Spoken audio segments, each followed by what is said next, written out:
Chapter 303. Uniting after walking out, the girl never returned to the inside of the cave. Even Jian-Chen, who had changed into a new pair of clothes, had turned red in the face. He had felt embarrassed to a major degree and even a little angry. He didn't think that the girl wouldn't have any manners and would walk in without making her presence known. If it weren't for her quick reaction, Jian-Chen would have assumed that she didn't have a grudge at all for him seeing her naked body, and today would be the day that she would return the favor. If Jian-Chen's thoughts were to be discovered by this girl, then drowning himself in a river wouldn't be enough for the girl. After putting on some clothes, Jian-Chen walked out of the cave where the girl stood not too far away with her back facing him. Even though he couldn't see her face, Jian-Chen could see the two sides of her neck were bright red, meaning her cheeks must have been as well. After being discovered completely naked by a girl as he showered, it was completely hard for Jian-Chen to not feel embarrassed. He still managed to hold a serious look on his face as he spoke out, "Hey, how could you be so rude and walk in without a sound to look at me while I shower?" A few years back, after accidentally seeing the girl's body, he had suffered greatly from it. Now that the girl had silently and sneakily walked into the cave as he bathed, this was an opportunity that Jian-Chen would not dare to miss. The girl had initially been embarrassed, but the moment she heard Jian-Chen say that she snuck in to look at him shower, her red face immediately grew murderous. No longer feeling ashamed, she turned around to look at him. "Pa, who says I was trying to look at you shower? Do you even have any eyes?" Jian-Chen was speechless. To avoid having water in his eyes, he had shut them, so he didn't see the girl's figure. However, he had heard her shriek. With an honest expression, he spoke evenly, "My two eyes can see perfectly fine." "Pa, what a scoundrel you are. Do you even feel any shame?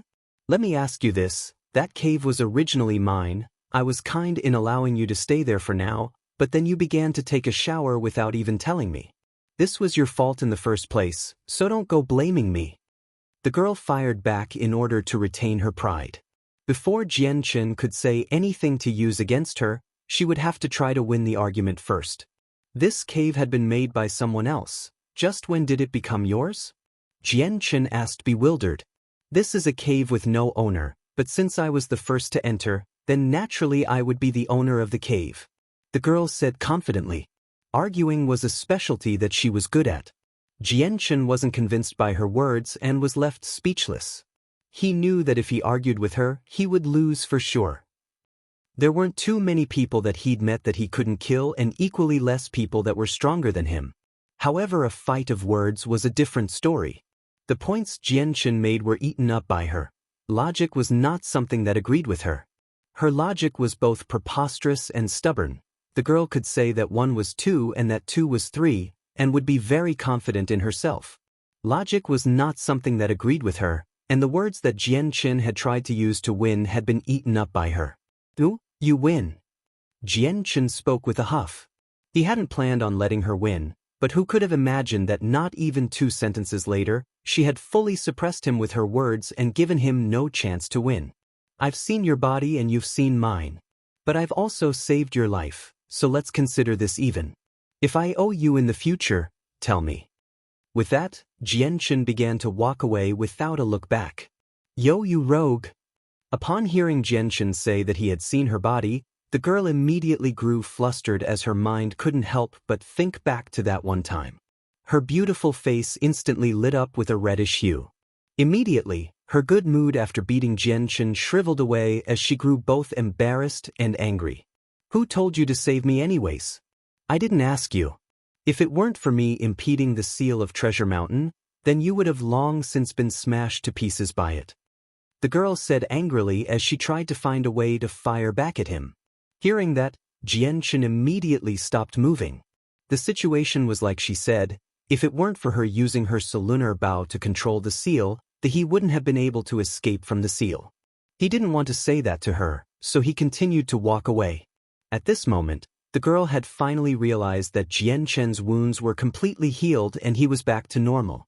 Stunned, the girl couldn't understand just how Jian-Chen had been able to recover thoroughly from his injuries in such a short period of time. "Hey, scoundrel, how did you heal from your injuries so fast?" the girl asked from behind with a hint of anger. Her bright eyes burned with curiosity as she stared at him. I had some good medicine on hand. Jian Chen didn't want to answer, but avoiding the question would have made the girl even more insistent on figuring out his secret. For the sake of dispelling her questions and doubts, he would have to carefully think of a reason. With this, Jian Chen had already moved farther and farther away and nearly made it out of the girl's sight. Seeing Jian Chen's back, the girl felt a bit indecisive. After biting her lower lip, she shouted out loud, "Stand still, you scoundrel! Where are you going?" Quickly, she had caught up with Jian Chen, who didn't turn back to look at her. Instead, he spoke calmly, "Just why are you following me?" "Pa, who's following you?" The girl blinked. "You've killed 2 of the Shi family experts, so there is no way that they'll let you go. With the barrier of Shi Xiangran and his seal of Treasure Mountain, you won't be a match for him by yourself. If I'm not there with you, then you won't be able to live if Shi Xiangran catches hold of you. You're the one that's afraid," Jian Chen said. The girl's eyes narrowed. "I'm not afraid of anything, you scoundrel. Don't speak any more lies or I'll smash you into several pieces. If not for that bow, you aren't even an opponent for me, and even with that bow, you won't be able to beat me." Jian Chen almost seemed to forget about his unhappy state and spoke with the emotionless tone he had before all of this had even happened. "You?" The girl grew quite angry now as her chest constricted with rage, but there was nothing she could say. Even in the injured state Jian Chen had been, he was still able to kill 2 Earth Saint Masters from the Shi family in record time before fighting against Shi Xiangran himself. His strength was definitely stronger than her own. In silence, the girl began to calm down before finally speaking out unwillingly, "Shi Xiangran's strength you've seen for yourself. With his defensive barrier, you have no way of harming him. Furthermore, he has the power to use the seal of Treasure Mountain whenever he wishes. If any one of us 2 were to come across him by ourselves, then we will surely eat up a heavy loss or even die. My Solunar Bow can impede Shi Xiangran for some time and control the seal of Treasure Mountain, and you can personally deal with anyone Shi Xiangran will bring. This is the only way we'll survive against him." The girl hadn't lost any face from her words, but the way she had cleverly spoken had emphasized just how much she wanted to join forces with him. Pausing to think, Jian Chen nodded his head in approval of her plan. After killing 2 of the Shi family experts, the Shi family would definitely not forgive him for this. Shi Xiangran's defensive barrier was far too strong for the Solunar Bow to break, and if Jian Chen's azure and violet sword chi weren't enough to shatter the barrier, then Jian Chen would have no other option. Shi Xiangran had been completely unrestrainable. Hidden behind his barrier, he could use his seal of Treasure Mountain to attack relentlessly. At that time, if the girl didn't use her Solunar Bow to hold back the seal of Treasure Mountain, then it would have been truly hard for him to run away. Even if he did run away from it, he would still have to waste the entire day running away from Shi Xiangran. Shi Xiangran's use of his treasure had rendered Jian Chen helpless, but if the treasure were to fall from Shi Xiangran's hands, then Jian Chen wouldn't see him as anyone strong. To be chased down and killed by someone that he didn't see as worthy would be an unbearable shame to him. So to unite with this girl would be a good plan. Jian Chen and the girl continued to travel in silence. Not even idle chatter was heard or even an introduction spoken, so neither person knew the other's name. In their hearts, it was as if the other person didn't exist. On the road, when many competitors saw just how young Jian Chen was and how beautiful the girl next to him was, they were extremely surprised. Previously, there had been 2 men that were barely great Saint Masters and even a few Earth Saint Masters that had clearly underestimated Jian Chen. The vast majority of them had been stabbed through the throat by Jian Chen's sword, while the small minority had been killed by the yellow-clothed girl after they spoke out in a rude manner toward her. One Earth Saint Master had even been blown up by her Solunar Bow and died a miserable and violent death. While she herself looked quite young, she was no stranger to killing. Despite not being at the level of Jian Chen, who was always calm, her expression remained the same during each kill and she delivered each blow firmly.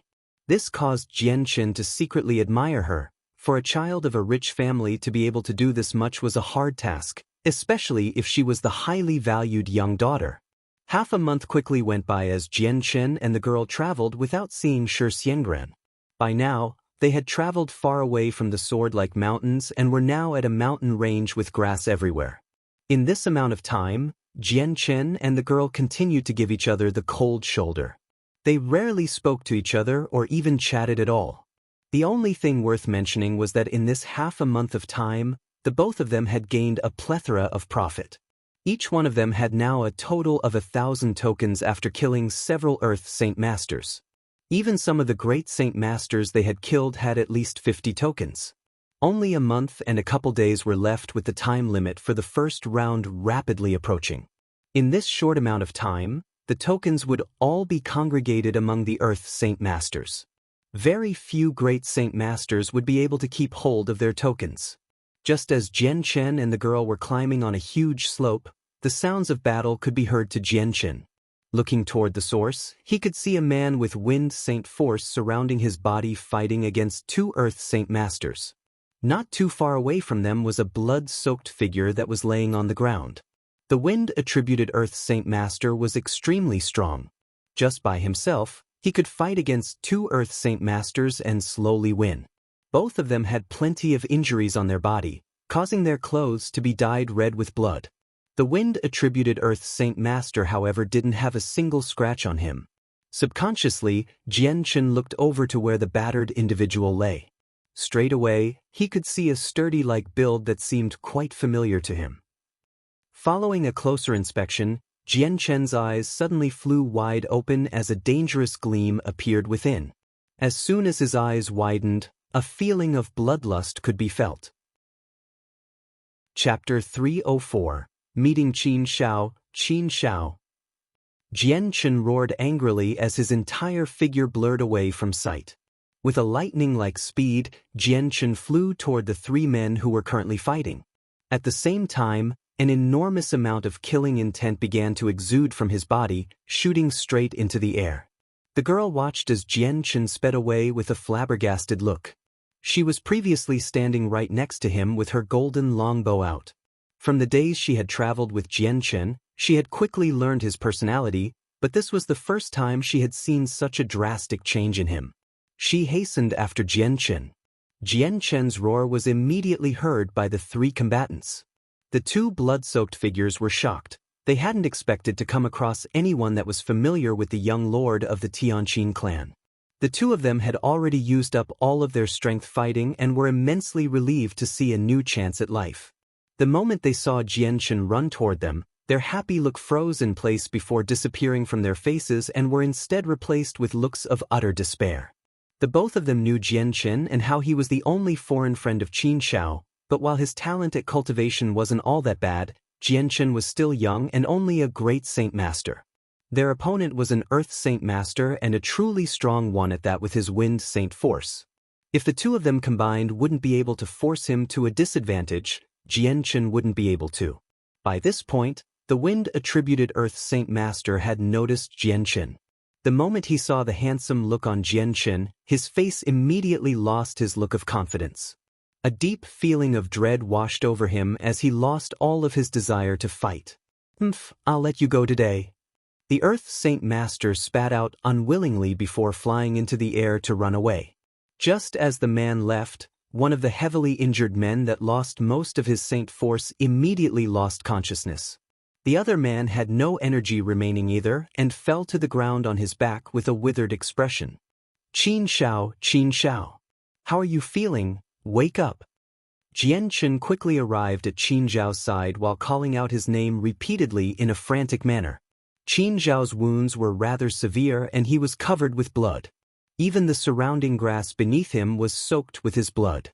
On his body, Jian Chen noticed two terrifyingly deep wounds. Right on his waist, Qin Zhao's body was nearly cut in two with only around half of his body still connected. The other wound was on his chest where a sword had been run through, causing a severe amount of damage to even his inner organs. Qin Shao right now was already halfway through the gates of the underworld. "Quick, use your bow to shoot him down. Don't let him escape." Jian Chen roared as he pointed at the rapidly disappearing figure of the Wind-attributed Earth Saint Master to the yellow-clothed girl. Coming into view, the girl already had a hand reaching toward her bow in order to kill the man, but the moment she had heard the commanding tone of Jian Chen, her eyebrows narrowed as she dropped her hands. Returning her hands to where they originally were, She spoke with a frosty tone. I refuse to. Why should I listen to you? Bang! Jian Chen's fist slammed into the ground, creating a half-a-meter hole deep into the soft ground. The bloodshot eyes of Jian Chen stared dangerously at the girl as his rage continued to fly into the air. This time, Jian Chen was truly angry.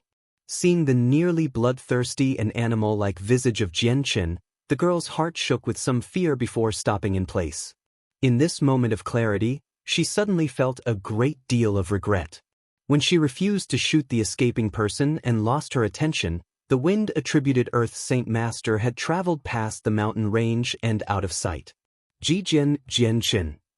Just as Jian Chen was about to use the Radiant Saint Force to heal Qin Zhao's wounds, a faint-sounding voice could be heard as Qin Zhao's eyes opened just a crack. His mouth trembled slightly as he called out Jian Chen's name quietly. Qin Zhao, hold on. I'll heal you up in a moment. Jian Chen began to control the Radiant Saint Force around the world essence to heal Qin Zhao. Right now Qin Zhao was in extreme danger, his life was hanging on by a thread and could be cut at any moment. Jian Chen. Qin Zhao's eyes opened a little more as his right arm quavered in an attempt to grab onto Jian Chen's hands. Slowly placing it on his space belt, he began to speak. Help. Me bring out. A GRE green Bibo bottle. Space. Belt. Qin Zhao's voice was beginning to fade in and out as his voice grew faint. With a faint exhale, his head tilted down and he fell unconscious. Jian Chen understood what Qin Zhao's message was right away. Carefully taking his space belt without touching Qin Zhao's wounds, he began to furiously search within the contents before finally taking out 3 green porcelain bottles. Just as Jian Chen took out the 3 bottles and opened them, a sweet-smelling fragrance could be detected. Each bottle contained a thumb-sized pill that exuded a faint white glow. This is? Jian Chen cried out in shock and recognition. While the 3 pellets had a faint powder look on the shell, inside the shell was a pure amount of Radiant Saint Force. Jian Chen was like a Radiant Saint Master and clearly understood the effects of the Radiant Saint Force. Immediately grabbing the pellets, he placed them into Qin Zhao's mouth. After swallowing the pill, Qin Zhao's face began to take a turn for the better in color. Despite the Radiant Saint Force-filled pill not being enough to fully heal Qin Zhao, saving his life would be no problem at all. However, Qin Zhao had yet to awaken. After Qin Zhao's condition was stabilized, Jian Chen let out a breath in relief. Then he turned to the 2 blood-soaked men. He had recognized the 2 men. One of them was Qin Zhu, the one that Qin Zhao had said his father had picked up from the outside world and raised. He was born and raised within the Tianqin clan and had an extremely loyal heart, but right now he was unconscious. The other man also wasn't a Tianqin clan member and was one of the men who had entered the space gate to Mercenary City with him. He was the comrade of Tianzhou, but right now his face was deathly pale as he sat on the ground and ate a healing pill to recover his strength. 3 men quickly came into Jian Chen's line of sight at a quick speed. The 3 men were quickly detected by everyone. Eldest brother. Suddenly, a joyous sound could be heard as the slowly healing person looked at the 3 approaching men and tried to crawl up to meet them. These 3 men were unexpectedly Tianzhou and 2 other brothers from outside the Tianqin clan. Fourth brother.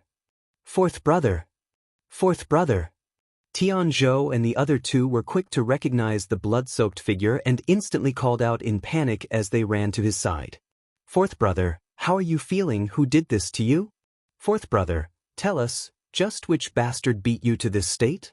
Seeing the blood-soaked figure of their brother, the other 2 men were furious. Tianzhou's own face was rather unsightly as the 3 began to look around only to see the unconscious figure of the young lord of the Tianqin clan, Jian Chen, and the golden longbow girl right next to him. Who are you? One of the men roared at the girl. They all knew who Jian Chen was, but not who this new girl was. The girl looked at the 3 in disdain as she turned her head arrogantly to the side. It was as if she wasn't willing to talk or even look at them.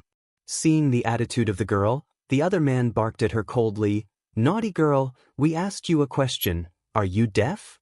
After he spoke, the girl's expression darkened as she stared at them with a hateful glare. Say one more word and I'll kill you. She had guessed that Jianchen knew these men, and if it weren't for that, then she would have long since moved against these people. After all, these 3 men were Earth Saint Masters and would undoubtedly have many tokens with them. You, the man she spoke to growled angrily as a machete-like weapon appeared within his hands, you must be tired of living. I'll teach you a lesson then. With that, he flew at her. Hey, second brother, don't be so reckless. You shouldn't act so soon against a beauty like her. Immediately, a rather ugly-looking man held out his hand to stop the other man from attacking as he looked at the girl with a lecherous gaze. Hearing this, the second brother was stunned for a moment before realizing what was happening. With a dark laugh, he spoke, "Third brother, you're the smart one among us. It would be a crying shame for this beautiful woman to die so soon." Then, speaking to the girl, he laughed once more, "Little beauty, I've changed my mind. Killing such a beautiful person would be a big shame. Why don't you accompany us for a good time? If you can make this a pleasurable time, then Big Brother here will let you go." The girl's face froze over in a dark expression. Hearing this, even Jianchen's face grew dark. Although he had plenty of complaints about her, he couldn't respect the two for their words now, that the girl and him were both on the same side. Lastly, Tianzhou and his brothers didn't sit right with him as Tianzhou had initially caused plenty of trouble for him back then in the Tianqin compound. If you don't wish to die, then it would be best for you two to shut your mouths. Jianchen slowly stood up as he stared coldly at the men in front of him. The beauty and us two are talking. Since when was it your turn to interfere? Death won't come easy for you. The second brother glared at Jianchen dangerously. While Jianchen had a decent friendship with the young Lord Qin Shao who was within the same clan as Tianzhou, they were the brothers of Tianzhou and knew that Jianchen was not a person he liked. The previously silent Tianzhou looked on with a dark expression. He had a look full of killing intent directed at Jianchen. He had already a large amount of complaints about Jianchen back in Walorant City and had even started a dispute. If it weren't for the Patriarch coming to stop the two, then he would have fought Jianchen. Even in Mercenary City, he had wanted to hit Jianchen many times but was held back due to the Grand Elder. However, now there was an opportunity sitting right in front of him, he would naturally not let this go by. Tianzhou gave a knowing look at the blood-soaked man who instantly understood what Tianzhou was getting at. Pointing at Jianchen, he cried out loud, "Eldest brother, second brother, third brother. We were attacked by this heartless kid. This cruel youth wanted to kill our Tianqin clan's Qin Shao. The other clan's member and I were caught off guard when he struck and were injured severely. If it weren't for eldest brother coming here so fast, then I'm afraid I wouldn't be able to meet with you right now." Sniffing away his tears, the fourth brother began to moan out loud. Tianzhou's face froze after the outburst as he glared at Jianchen. "Youngster, you've twisted the kindness of my elder brother while holding the esteemed title of being an honored guest. How could you be so devoid of a conscience? Today I, Tianzhou, will not forgive you. Third eldest, go and capture the would-be murderer of our Qin Shao." In Tianzhou's eyes, Jianchen was only a great saint master and didn't bother to see him as a person worth capturing personally. "Yes, eldest brother." Immediately the third brother sprung into action and flew at Jianchen with his saint weapon. From the start, he had never bothered to place this great saint master in sight. With a gleam of light, Jianchen didn't bother to say anything since it would all be useless. "Stop!" Suddenly, a weak-sounding voice could be heard as the blood-covered Qinju awoke when the people were all distracted. With a good amount of effort, he spoke out fragilely, "You misunderstand. We were attacked by an extremely strong Earth Saint Master who was unrelated to Brother Jianchen." Tianzhou's face turned ugly as he stared at Qinju. "What rubbish! Qinju, you must have hit your head. You, Qin Shao and fourth brother were clearly ambushed by Jianchen. What other person is there?" Hearing that, Qinju's eyes flashed twice but went silent. He had only just woken up and didn't hear Tianzhou's initial words, so he wasn't clear on the situation. He did know that Tianzhou desperately wished to make life difficult for Jianchen.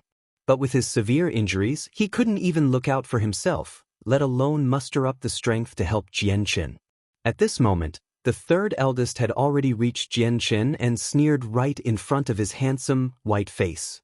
With a single movement, his arm reached out to grab Jianchen's shoulder with a strength that would shatter even the bones of a great Saint Master.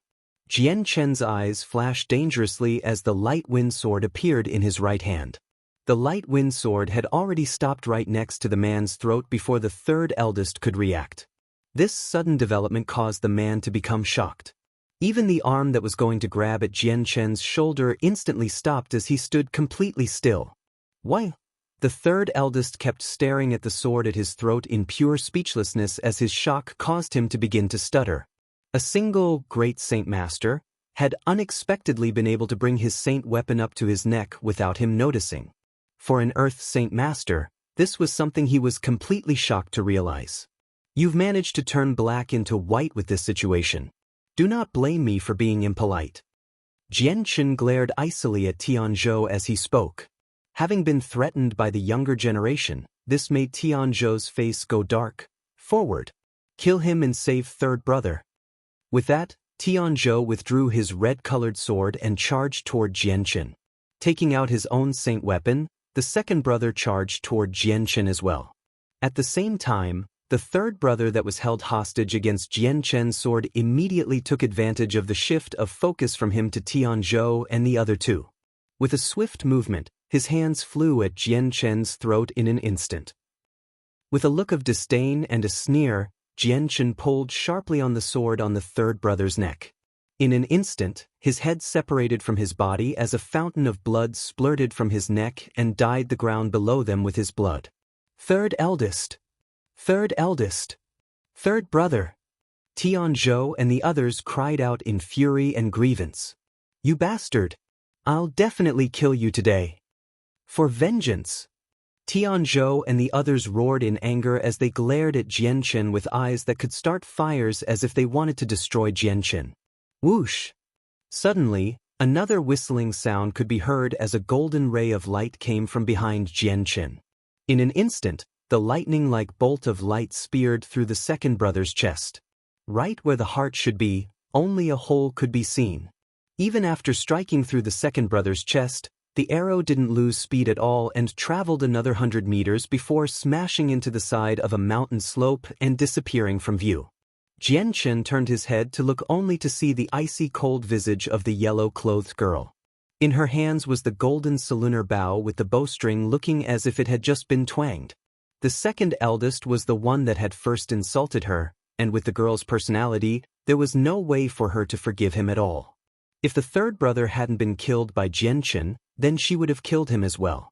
The second eldest's eyes opened wide as he looked at the golden longbow and the girl wielding it in disbelief. He had never thought that a young and weak-looking girl like her would possess such a terrifying amount of fighting strength. That golden arrow had traveled at a speed far beyond what he could detect. Bang! The second eldest's body fell to the ground, dead. After being killed by this weak-looking young girl, he would never be at ease even in death. Seeing his second brother fall dead, Tianzhou's face grew alarmed before instantly turning white. Both Jianchen and this young girl's fighting strength had far exceeded what he had expected. The second and third brother both had a strength that wasn't too far away from his own, but they both had been instantly killed. The most terrifying thing was the arrow that the yellow-clothed girl shot out. They left him in a state of terror. If it had been him that was shot at, there would have been no time for him to dodge since they were so close. He would have met the same fate as his second brother. Tianzhou immediately halted his forward momentum toward Jianchen.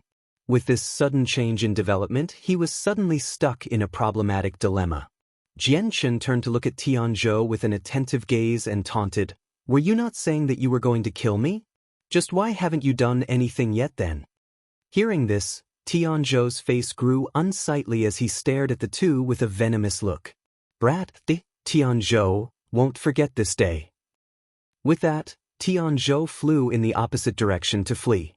Immediately pulling at her bow, the girl was just about to shoot at the fleeing Tianzhou when Jianchen disappeared from his original position and flew toward Tianzhou. Halfway to him, Jianchen's sword flashed in the light as a concentrated amount of sword chi flew at Tianzhou. Feeling something peculiar chase after him, Tianzhou flew to the side and simultaneously used his Fire Saint Force-enhanced sword to smash at the sword chi he couldn't avoid. With this delay, his traveling speed was much slower than before, and so Jianchen had quickly caught up to him before stabbing at him without hesitation. After being blocked from his escape path, Tianzhou could do nothing else but fight Jianchen. With his Saint Force exploding out from his body, the pressure around them began to escalate as the grass below them began to wither away. "Ha!" Tianzhou shouted. With a heavy swing, his giant sword came raining down on Jianchen. Without fear, Jianchen slammed his own sword chi-enhanced light wind sword against the other. Then, with a shake of his hand, the light wind sword slapped the sword, sending the giant sword flying to the side. With a strong amount of power, the sword immediately stabbed deep Tianzhou's chest before the tip came exiting out from his back. "You are an Earth Saint Master? How?" At that moment, Tianzhou had been brought to full clarity. The person he had never bothered to look at was not a great Saint Master, but an Earth Saint Master. "It's no wonder at all that you were able to kill third brother and chase up to me." Tianzhou's face ashened as he began to feel a great amount of regret. If he had known earlier that Jianchen was an Earth Saint Master, then he wouldn't have tried to provoke him. "How unfortunate, you learned of this too late," Jianchen stated emotionlessly as his killing intent went undisguised. Chapter 305. Seeing the ruler armament once more, Tianzhou stared at Jianchen with a dangerous gleam. "Do you mean to kill me?" Jianchen laughed. "This is the consequence of your actions. It was you that started all of this and decided that I was in the wrong, and then you wanted to kill me. Do not blame me for returning the favor." With that, Jianchen slowly pulled the sword out from Tianzhou's chest, causing a river of blood to come pouring out. Jianchen's sword had only pierced through Tianzhou's chest 2 inches away from his heart. While it had run through the chest, it wasn't a life-threatening injury for a man like him. Knowing that Jianchen was determined to kill him, Tianzhou threw away his cautionary attitude and with a serious shout he roared, "If you wish to kill me, then be prepared to pay a heavy price." Tianzhou's giant sword burst out with light as a fire-like essence began to coil around his sword. The temperature around the two immediately soared higher as even the grass below began to rapidly dry up. "Go die then!" Tianzhou howled as his sword transformed into a flaming light that came roaring down at Jianchen. He knew that as long as the strange, longbow-wielding girl was there, he had no chance to escape. No matter where he went, he would die, but he could hopefully drag Jianchen down with him. Even if he couldn't kill Jianchen, he would at least deal a significant amount of damage to him. Right now, there was only a month left until this part of the competition was over. That meant that this would be the most intense part of the competition. If he could injure Jianchen at this crucial moment, then even an Earth Saint Master like Jianchen wouldn't be able to leave this place without harm. With that single sword strike, a strong pressure flooded the area and pressed down on Jianchen's body. With this sensation, Jianchen felt as if he was stuck in a quagmire and that his own movements had become restricted. Tianzhou's sword was undoubtedly using a battle skill. Jianchen sneered. He had seen plenty of battle skills, and had even experienced the taste of a tornado-like battle skill before, so a battle skill like this was nothing. Only if there was no alternative would Jianchen try to go head-to-head against a battle skill. But he knew he generally didn't have enough power to go against one. Sliding forward, Jianchen narrowly dodged the sword and swiftly shot his blade forward towards Tianzhou's throat. Before Tianzhou could even react, the light wind sword was against his neck. "Even if you try your hardest, your fate won't change. You are not an opponent for me." Jianchen laughed as he looked dangerously at Tianzhou. "Tianzhou, since I am friends with the Tianqin clan, you may give me your final words." "You truly dare to try and kill me?" Tianzhou roared with an angry look.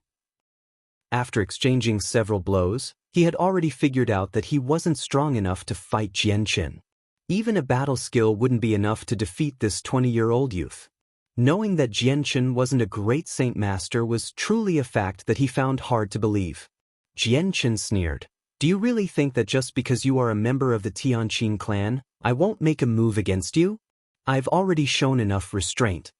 If you kill me, the Tianqin clan won't let you go." Tianzhou began to show a sliver of fear. Jian Chen's glare dimmed as he shook his hand, causing the light wind sword to strike Tianzhou's face with a slap. The sharp edge of the sword cut slightly into the man's face and drew blood. Ooh! Tianzhou grew indignant as he glared furiously at Jian Chen, yet he made no move to attack him. If looks could kill, then Jian Chen would have been burned to ashes by Tianzhou's malicious glower. Humiliation. This was the biggest humiliation Tianzhou had ever felt. As a direct member of the Tianqin clan, Tianzhou held a clear, decisive role of power and status. Even Qin Shao couldn't compare to his status. But Jian Chen's actions had been nothing better than a slap to his face with his palm. This act alone had almost caused Tianzhou to explode in anger. What about me? So what if I kill you? Don't even bother to threaten me with the Tianqin clan. You are not the representative of the Tianqin clan, and if it weren't for the sake of brother Qin Shao, then I would have taught you a lesson back at the Tianqin clan's compound. Jian Chen stated. With a fierce glare, he kicked Tianzhou in the chest. However, whether it was accidental or intentional, Jian Chen had kicked him where Tianzhou had been stabbed with the sword earlier. Tianzhou stifled a groan as he was sent flying 5 or 6 meters into the air before finally crashing back down to the ground. Spitting out a mouthful of blood, his face went as white as parchment as his chest began to flow with blood again. Jian Chen brought out his light wind sword in a flash once more before stabbing at Tianzhou's throat with a terrifying amount of sword qi. Just as he stabbed down at him, a weak-sounding voice came from behind. Jian Chen, please, don't kill him. In the end, he's my uncle. Qin Shao had somehow awoken during their fight, and had struggled to get to where Jian Chen was, his voice a barely audible whisper. Jian Chen's light wind sword suddenly stopped right in front of Tianzhou's face, the chilling feel of the sword qi already close enough to touch Tianzhou's body. There was no fear in his face. After several years of life or death fights, Tianzhou was experienced with fatal events. Death had no effect on him. Biting his lips, Jian Chen stared at Tianzhou like a starving wolf and growled, "For the sake of brother Qin Shao, I'll spare your life today." With that, Jian Chen recollected his sword before looking at the space ring on Tianzhou's finger. Jian Chen loftily grabbed the space ring and walked back to where Qin Shao was. Tianzhou crawled up from the ground with a heavy look as he stared icily at Jian Chen's retreating back. Wordlessly, he tried to address the wound on his chest before walking away. His space ring had been taken, and he had been humiliated by Jian Chen, but there wasn't a single word he could say. Revenge could come later. As long as he lived, he would be able to find an opportunity to wipe out the unbelievable humiliation he had suffered today. The blood-soaked third brother stood behind Tianzhou with a baleful glare as a large amount of killing intent radiated from him. Jian Chen stopped his movements as he turned his head to look at the third brother. "Who said you could leave?" With a slash of his sword, a burst of sword qi flew at the man. The third brother had already sustained heavy injuries that had taken up the majority of his strength. Thus, he was unable to dodge this blow and was speared through by the sword qi. The originally blood-soaked third brother fell to the ground slowly as more blood came pouring out of the thumb-sized hole in his throat. Tianzhou shook slightly, but he continued to move away without stopping. Quickly, he disappeared past the mountain ridge. Jian Chen walked to Qin Zhao's side and inspected his wounds before taking the other 2 Radiant Saint Force-filled pills to feed him. "No, Jian Chen. 1 pill is enough. Give the other one to brother Qinju." Qin Shao blocked Jian Chen from feeding him another pill. Nodding his head, Jian Chen put 1 pill into Qin Zhao's mouth before turning to Qinju and giving a pill to him as well. With a small amount of hesitation, Qinju took the pill into his mouth before closing his eyes to heal. With his innate silence, he had no words to say. Jian Chen walked to where the yellow-clothed girl was and said, "Please look after these 2 for a moment. I'll go collect a few things from nearby." The girl looked at Jian Chen with a skewed look before turning her head angrily to the side without another word. Jian Chen didn't beat around the bush either, and instead looked around himself. Pushing the tips of toes on the ground, he immediately shot off like an arrow into a specific direction before quickly disappearing from sight. Seeing how Jian Chen had finally disappeared, the longbow-wielding girl pouted unhappily as her beautiful face held some anger. Jian-Chen returned quickly with a bunch of wrist-sized branches. Setting them on the ground, Jian-Chen took out a few piles of rope and some quilts and began to busy himself with them. In a flash, a simple stretcher was made for Qin Xiao to lay in. Carefully placing Qin Xiao in the stretcher, Jian-Chen knew that Qin Xiao's waist had almost been cut in half, making it impossible to walk. Even standing would be tantamount to being impossible, so a stretcher would be needed. "Brother Jian-Chen, I'm sorry to be such a bother." Qin Xiao spoke out emotionally. Jian-Chen's eyes narrowed. "Qin Xiao, if I am your brother, then don't say such words." Qin Xiao grabbed Jian-Chen's hands without a word, but his heart was filled with emotions. Grabbing the stretcher, Jian-Chen lifted him into the air so the stretcher was at his shoulders. Turning around to look at Qin-Ju, he asked, "Are you able to move still?" After Qin-Ju had eaten the pill with Radiant Saint Force, his body was in better condition than before. While he wasn't completely healed, it was better than nothing. With some effort, Qin-Ju stood up and stared at Jian-Chen with a complicated expression. "I've no problems, but I won't be able to fight. However, I'm capable of running." "This isn't a good place to idle about, let's go," Jian-Chen said.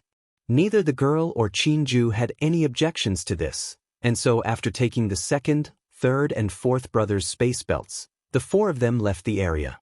Bang! Suddenly, a loud sound could be heard as an equally large amount of energy was seen rippling through the air. Jian-Chen and the others could even detect that the earth below them was vibrating slightly. Bang bang bang bang. From far away, a loud sound and a large amount of energy could be seen and heard.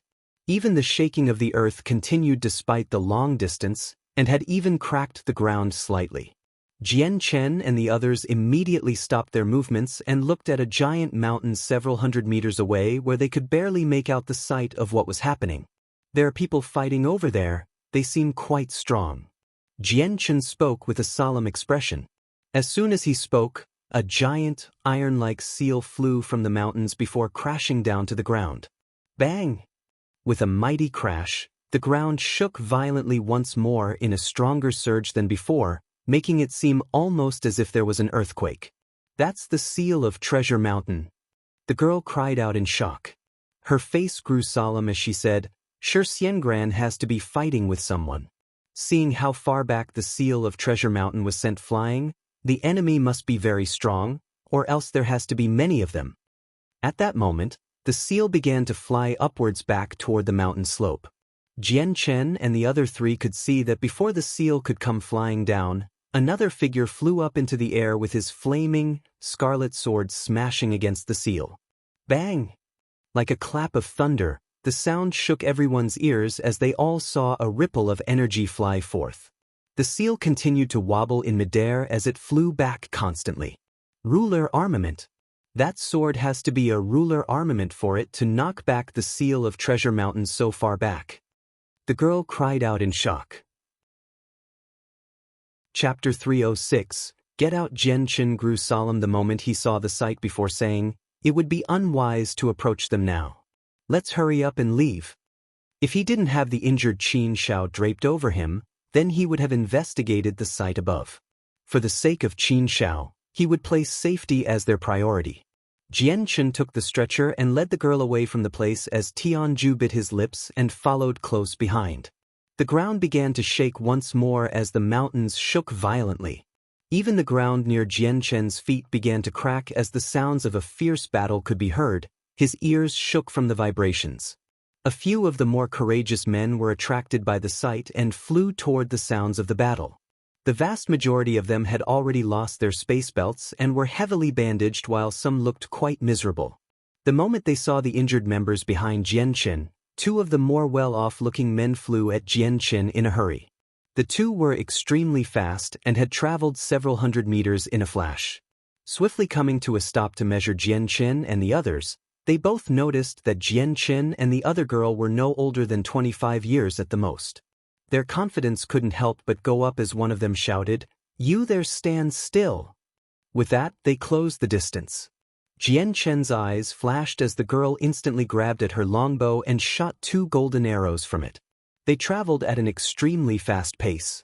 The two golden arrows traveled through the air with a golden trail as if they were shooting stars that flew closer and closer to the two men. When the two saw the girl take out her bow, they immediately took out their saint weapons as a precaution. As the golden arrows were shot, they were already waving their swords in an attempt to cut them down. Earth Saint Masters. Jian Chen's heart skipped a beat. From the pulse in their saint force, Jian Chen could tell just how strong the two were. Bang, bang. Following two metallic sounds, the smoke from the explosions, created when dirt and grass was kicked into the air by the collisions, masked the two men from view. The two men then shot straight into the air as a result of the energy. They involuntarily spat out a mouthful of blood. While the girl was very young in age, she was very firm in her killing strikes, unlike those born and raised in a sheltered lifestyle. Just like a hardened battle veteran that has experienced countless of battles, she readily stepped forward as her dainty jade-like fingers stretched the bowstring on her bow. Slowly stretching it taut, she immediately let go and released a golden arrow away from her. Whoosh whoosh. Two twangs could be heard as the two golden arrows left a trail of golden light as they shot toward the two men. Before they could even react, the arrows had shot through their chests. Ugh! The two men let out simultaneous cries of anguish as they felt a fist-sized hole punch through their chests. As the golden arrows pushed past their bodies, the remnants of the energy exploded within their body and instantly destroyed their inner organs. As soon as the men screamed in pain, they instantly went silent. The two of them were Earth Saint Masters, but they both had been easily killed by the girl and her longbow. Everyone around the area could see this fight clearly.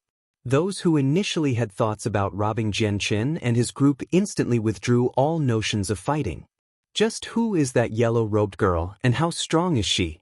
The two men who were after their tokens were Earth Saint Masters, but even they were easily killed by her. I can see that this girl isn't that old, but just how could she be that strong in such a young age?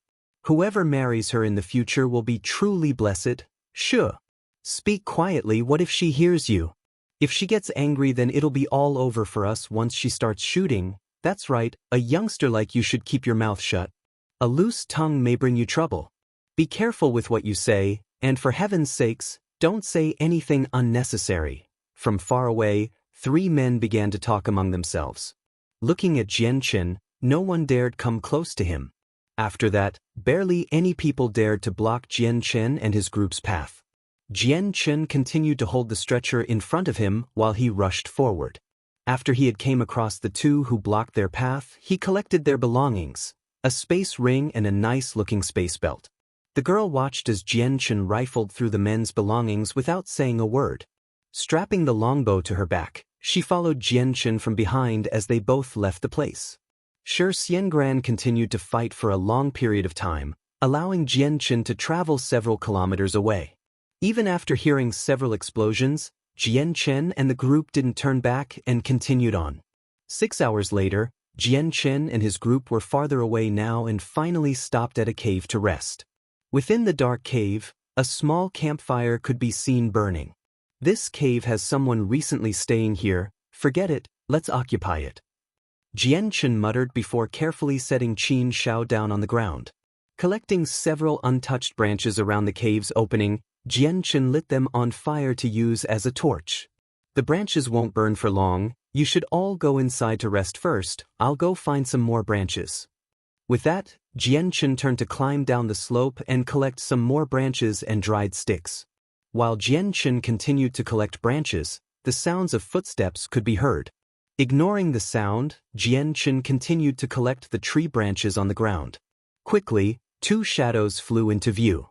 From their appearances, the two were around 40 years old. One was quite sturdy in stature and wore a black sleeveless gown. Both of his dark-skinned arms bulged with muscles and he wore blue-colored trousers with clothes shoes. The other man was quite even in his build and was not tall at all. His face was rather suited to talk to the crowd, but his ordinary-looking eyes shone with light. He wore a white robe that was quite damaged and there were green stains from the grass nearby. As Jian Chen measured the two, they looked at Jian Chen in return. Realizing that Jian Chen was no older than 20 years old, the two men both dropped their guards. Jian looked at the two for a moment longer before he resumed picking up branches from the ground. With a single strand of rope, he tied a bundle of sticks together before putting them in his space ring. Now that Jian was an Earth Saint Master, he had no reason to hide his space ring anymore. His strength was sufficient enough to protect himself, so the space ring he had originally hidden in the Tianqin clan was now worn proudly on his hand. When the middle-aged man saw the space ring on his hand, a barely detectable glint of light flashed through his eyes, but his expression remained impassive. The sturdy man took out a wine gourd and began to take a large gulp from it before sighing carefully. Then looking at Jian, he said, "Fellow brother, you sure are quite brave. With a young and brazen kid like you participating in the gathering of the mercenaries, I truly admire you. Just what are you gathering up branches for?" Jian tilted his head to look at the man. He looked simple and honest enough with those clear eyes. "I'm using them to start a fire," Jian replied. As soon as all the branches were collected and bundled, Jian stored them into his space ring and quickly left without a look back. As the sturdy-looking man stood where he had been talking to Jian and looked at him run farther away from them before slowly saying, "That kid is quite mysterious." "Huh, even I think he is quite mysterious too. For a kid this young to participate, he's stronger than me when I was his age. What an admirable achievement." His companion laughed. The man then revealed the tiniest of sneers. "Senior, and did you see that on his person, that ring on his finger was actually a space ring?" "A space ring?" The sturdy man gasped with a bitter smile before scratching at his bald head in embarrassment. "I wasn't paying attention at all. Yunzheng, I could detect that kid was stronger than me several times over. Despite him having a space ring, a simple space belt is well enough for a person's everyday use. As long as one prepares one in advance, then they will save themselves some money." The middle-aged man didn't say anything and continued to look in the direction Jian ran in. After a little while he left in another direction with the other man. Jian quickly returned to the original cave and immediately took out the branches from within his space ring to begin the campfire.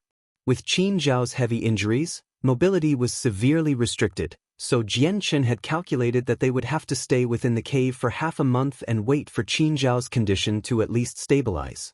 For that reason, he had stockpiled a large amount of branches that filled a corner of the cave with a pile of wrist-sized sticks. Adding a few more sticks to the fire, Jian continued to take out some medicinal herbs from Qin Zhao's space belt to treat his wounds and then wrapped some bandages over them. At the same time, the equally injured Qin had taken out a few medicinal pills to swallow before sitting in a meditative state as he closed his eyes to allow his body to concentrate on healing. The girl sat on a rock in a corner of the cave as she gently stroked her golden longbow with a concentrated expression. The entire cave was rather peaceful and only the sounds of the crackling fire could be heard. At that moment, the sounds of footsteps could be heard walking into the cave, causing Jian, who was tending to Qin Zhao's wounds, to instantly stop his movements and look toward the entrance. He was already prepared to fight. Although Qin Zhao was in a better state than before, he was in no state to fight at all. With his waist damaged, he was unable to exert much force, so Jian would have to protect him. The girl slowly raised her head as she stared at the cave's entrance as well while clenching the longbow in her hand. Although there weren't many that could challenge her, after seeing Shi Xiangran and the other user with a ruler armament, the two of them were equally paranoid and vigilant. In a flash, two figures entered Jian's eyesight. With the light from the campfire, Jian could see the appearances of the two men. One wore a black sleeveless gown and was quite sturdy in stature that revealed his dark-skinned and muscular arms. The middle-aged man behind him was well distributed in build. They were the two that Jian had seen when he was collecting branches earlier. "Get out!" the girl commanded coldly at the two. Chapter 307. Being bold. As the two men saw the girl speak, the sturdy-looking man took a look at the beautiful face of hers and immediately stopped right where he stood. Quickly regaining his awareness, he spoke with a depressed expression. "The miss is quite lively. I've traveled for 30 years and yet I've never seen such a vivid woman before. Just what might be your name? I discovered this cave personally and coincidentally someone came in when I just left it. Even then, You are asking me to leave when it should really be you. Then, the man looked around the cave only to quickly discover that one of the people there was the one they had seen not too long ago, Jianchen. When he saw him, he broke out into a smile. How coincidental, fellow brother, we found each other once again. Jianchen looked at both the middle-aged man and the sturdy-looking man with a sharp stare only to discover that the both of them were Earth Saint Masters. While those who could make the breakthrough from the Great Saint Master realm to the Earth Saint Master realm was only 10%, those who could become an Earth Saint Master before the age of 50 was a 1% chance. Several 100,000 men were participating in this competition, and only a small number of them, that wouldn't exceed the triple digits, would be an Earth Saint Master. Now this part of the competition was finally reaching a conclusion. By this point, the remaining few people that were completely intact were almost all Earth Saint Masters, while a small minority were Great Saint Masters. So it was very rare that two Great Saint Masters would suddenly appear as they did right in front of Jianchen. Without even waiting for Jianchen's response, the sturdy man walked over to the side of the caves and sat down with a smile. Fellow brother, since you have two injured men with you, I won't drive you out. We should all protect each other after all. Since everyone should be lively right now, let's talk about something, don't you think so, Yunzheng? The sturdy man asked the middle-aged man. The middle-aged man gave a small smile before saying, Senior, and is correct. If no one has any objections, then we should all rest. If we come across any piece of trouble, then we can help each other out. After all, the more people the stronger we are. The middle-aged man sat down next to the burly man and began to look at the four people in front of him. The girl continued to maintain her icy facade as she stared at the two men dangerously. Despite the looks of goodwill on their faces, she didn't plan on dropping her guard. Looking at the girl, Jianchen hesitated for a moment before nodding his head. That's fine. We'll share this cave for now, but remember this. If someone dares to harm us in any way, then do not blame me for being impolite. With that, Jianchen's eyes frosted over as a dangerous gleam entered them when he said his last sentence. Hearing this, the middle-aged man to the side of the burly one grew uncomfortable for a moment. For a Grand Earth Saint Master like him be threatened by a 20-year-old child, that didn't seem right. With it as is, the man could conclude that Jianchen wasn't an ordinary person. For a person to remain with their space belt for this long in an intense massacre of a competition without any major injuries was commendable. To also look at the two of them with such an arrogant expression, this was someone a person could rely on. The man didn't seem to hear Jianchen's threat and began to laugh. I am called Senior, and the man to my side is called Yunzheng. Fellow brother, what is your name? Seeing the simple and straightforward manner of the burly man, Jianchen immediately concluded that this man was honest. These type of people normally had no machinations hidden away within them, and even if they had, they wouldn't act upon them. Memories from long ago were suddenly recalled back into his mind as Jianchen thought about his eldest brother Changyong Hu and Tai Ta from Kargath Academy. These two were very similar to the senior and in front of him. Because of this, Jianchen's impression of him was decent. I am called Jianchen. Jianchen spoke with a friendly smile at Senior. The girl who was sitting on a rock stared at the smiling Jianchen with a complex look. Not too long after, the cold, hard look on her face receded away and was replaced with a rarely seen gentle look. Because of his genes and his cultivation methods, Jianchen's appearance was exceptionally handsome and could even be said to be perfect. His smile could stun anyone, and there was not a single girl under the heavens that could resist. Even the girl not too far away from him had been dazed a bit. Quickly, she recovered herself and tore her eyes away from Jianchen to look elsewhere. Jianchen, I can see that you are quite young, perhaps not even 25 years old. Senior asked. Jianchen gave a small smile but didn't respond to him. Senior looked toward the yellow-clothed girl and continued to ask, Little girl, you've grown to be quite beautiful, even I've grown quite astounded. What is your name? With a snort, the girl turned away from him and leaned against the wall to look at the dusky cave roof. With an embarrassed laugh, the burly man turned to Jianchen for help. Senior, don't bother, her temper is quite bad, Jianchen smiled. Even he didn't know the girl's name other than the time when Shi Xiangran had called out to her as Luan Air. Hearing Jianchen's words, The girl immediately whirled around with a furious expression. "You're the one with a bad temper." Senior and stealthily took a look at the girl with a hand scratching his nose and thought to himself, "It seems Jianchen is correct. While this girl is quite lively, her temper is equally large. This isn't a person we should offend." Jianchen's eyes narrowed as he looked on with a displeased expression. Then, he took out a few space belts with dried blood and a space ring. "Whoa, Jianchen, you've so many space belts. There's even blood on some of them. Did you steal those?" Senior and looked at Jianchen with a look of shock and his mouth wide open. Even Yun Zheng, who was sitting right next to Senior, and looked at Jianchen with some shock and a strange look in his eyes. Jianchen laughed at Senior An's words and replied, "Is it considered stealing if they tried first?" Under the amazed eyes of Senior An and Yun Zheng, Jianchen began to take out and classify the items within the space belt and space ring. In total, there were 4 purple cards, 3 Class 5 monster cores, 200 Class 4 monster cores, 500 Class 3 monster cores. There was a small mountain of money that shined with purple, gold, and even silver lights. There was also a small pile of around 400 tokens lying about. Seeing the pile of black-colored tokens, Senior An's eyes immediately zoomed in on it and nearly began to drool as he muttered, "Wah, there's so many tokens." Even Yun Zheng had been moved by such a sight as his heart began to beat wildly. Jianchen didn't lift his head up from the pile and began to divide the items into 2 smaller piles. Storing them within a space belt, he handed them to the girl and said, "Take it, these are yours." The girl stared fiercely at Jianchen as she took the 200 tokens from within the space belt into her own. Then, she threw the space belt back at Jianchen and said, "The other things in here are of no value to me." Without any more objections, Jianchen took the remaining items into his own space belt. The 2 purple cards, 2 Class 5 monster cores, 100 Class 4 monster cores, and the pile of money, he didn't think that the girl would be so rich that she would disregard this wealth of items.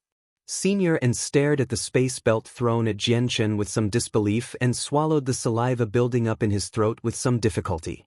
Turning to look at the handsome Jianchen, his bald head thumped against the walls of the cave continuously in regret.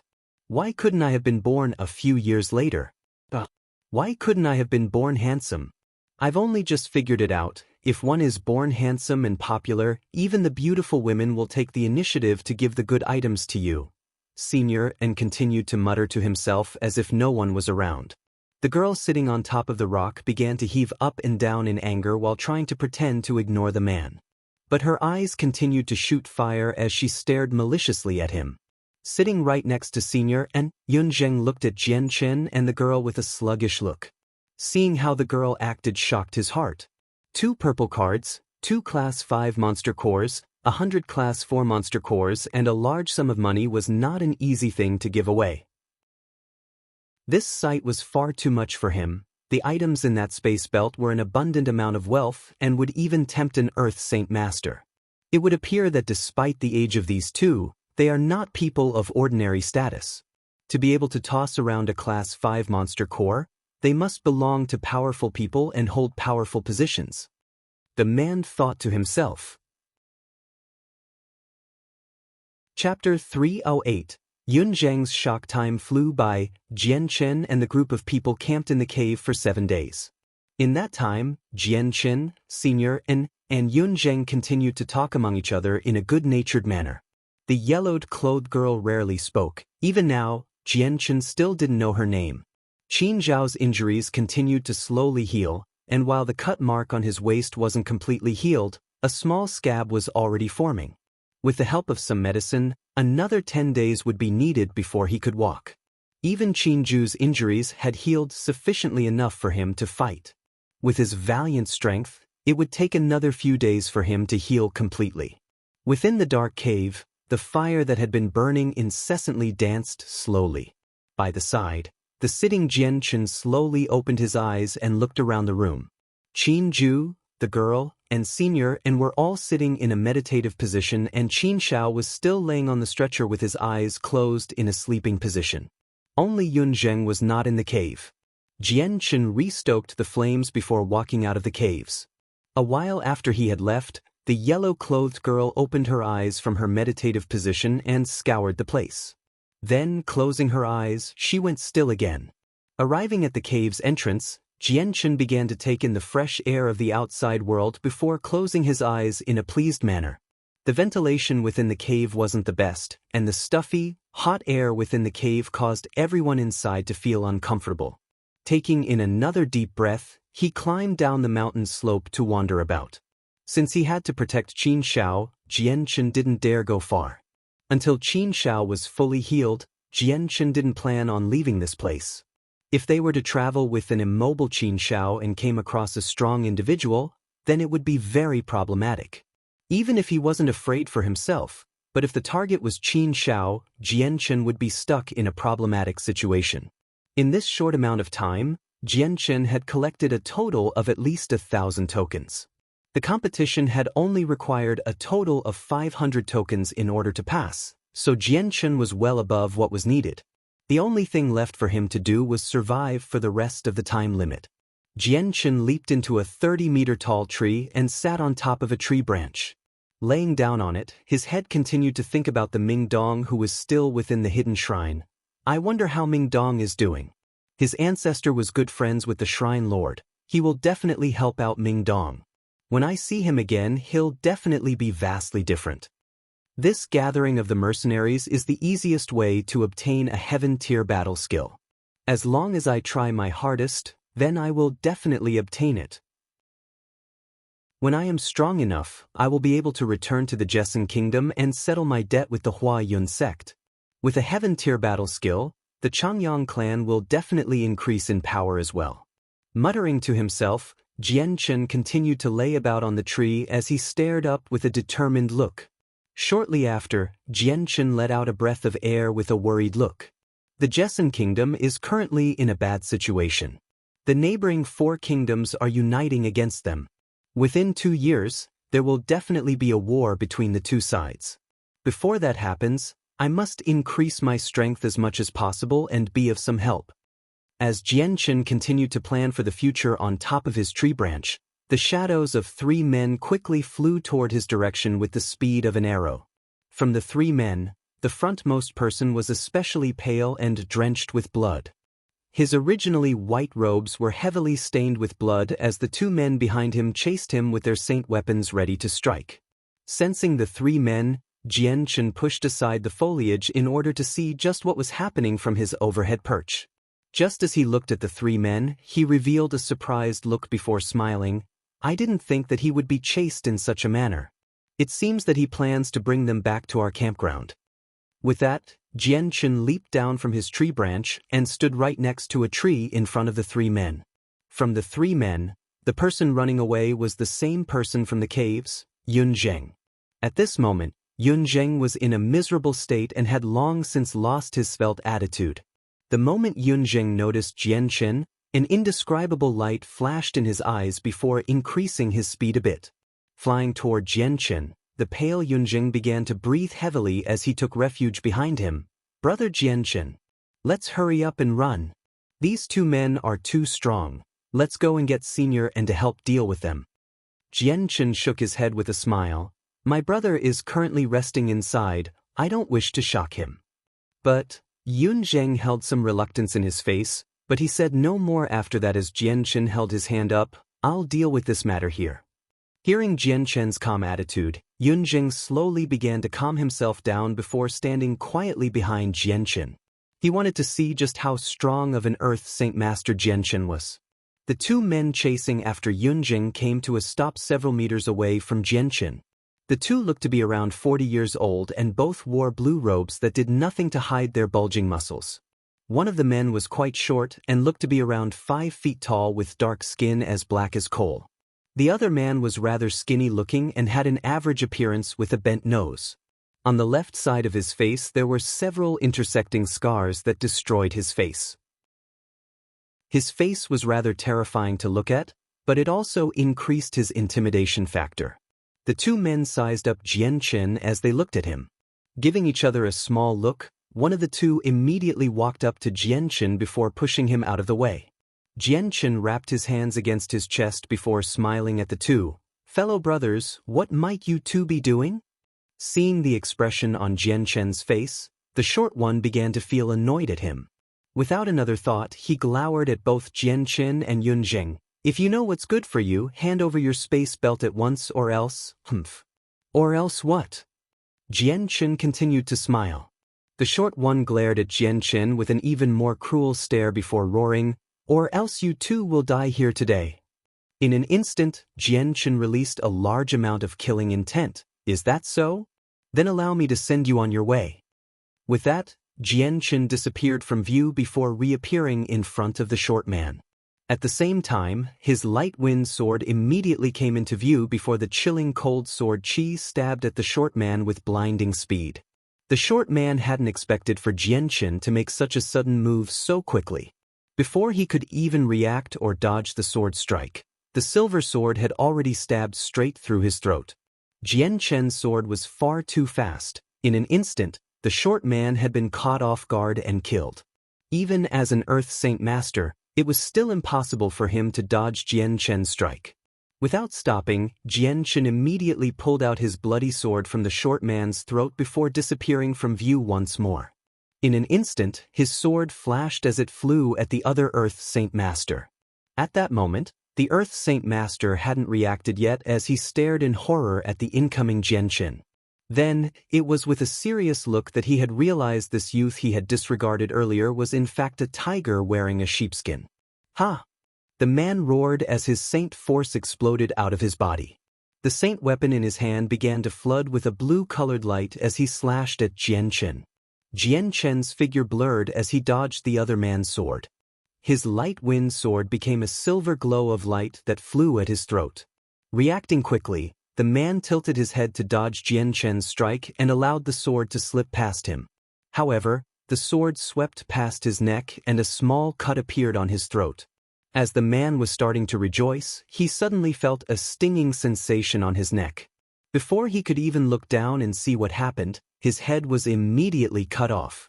It spun through the air before falling back down to the ground as his headless body fell to the ground with blood flying everywhere. These two men were strong enough to force an Earth Saint Master like Yun Zheng to flee, but in an instant, they had been killed in a single strike by Jian Chen.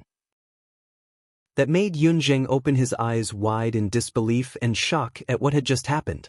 This type of strength, was this really something a 20-year-old youth should be able to possess?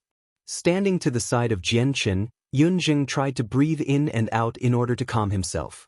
Although he knew that Jian Chen was already an extremely terrifying Earth Saint Master, he didn't think that the two men that were chasing after him would be dealt with in a single strike. Despite this fight happening right in front of his eyes, Yun Zheng still couldn't believe it and thought he was dreaming. This was an illusion and not reality. It completely toppled over what he knew as true. As a traveler in the continent who had painfully cultivated for 30 to 40 years before finally making a breakthrough to become an Earth Saint Master before the age of 50, this was already an achievement that could be considered to be a genius. Those who became an Earth Saint Master before the age of 50 were all well-known experts and geniuses of cultivation with a bright future.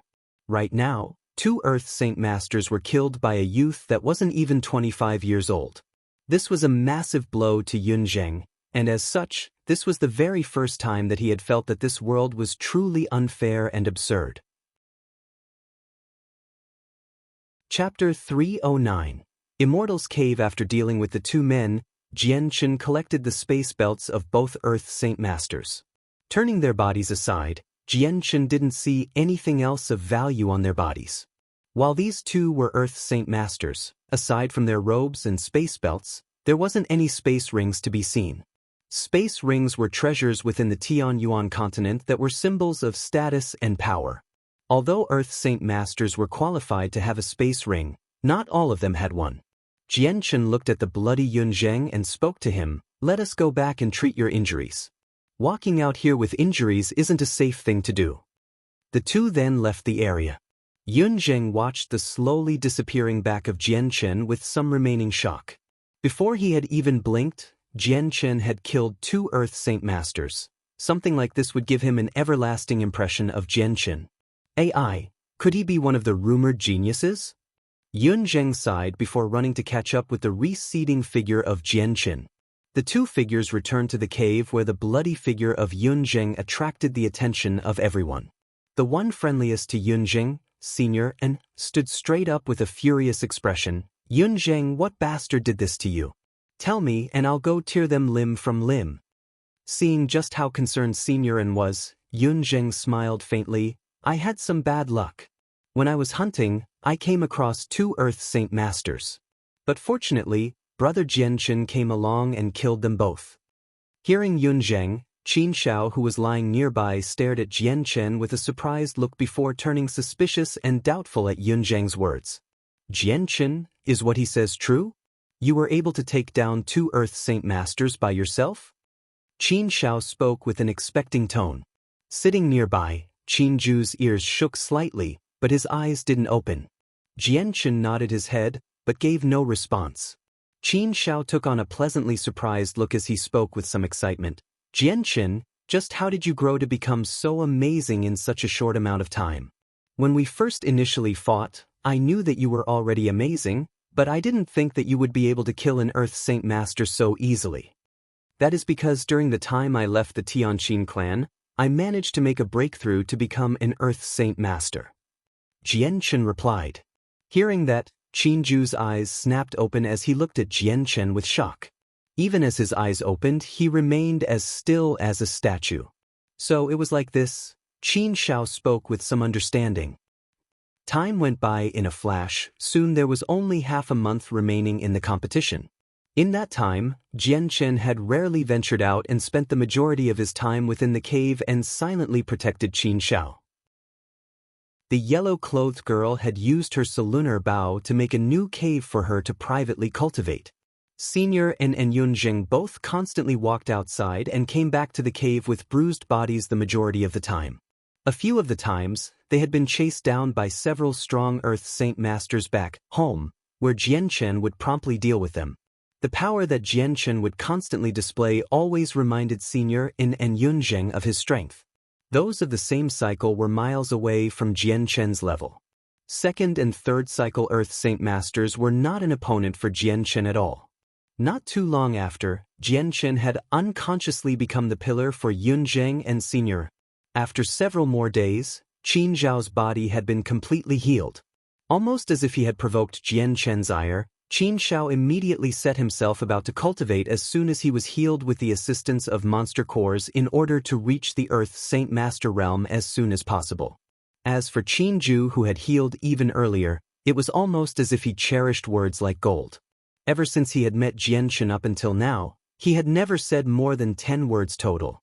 This had made him even more quiet than Katafii back in Wake City. In the quiet cave, only the sounds of the crackling fire could be heard inside as the light constantly flickered.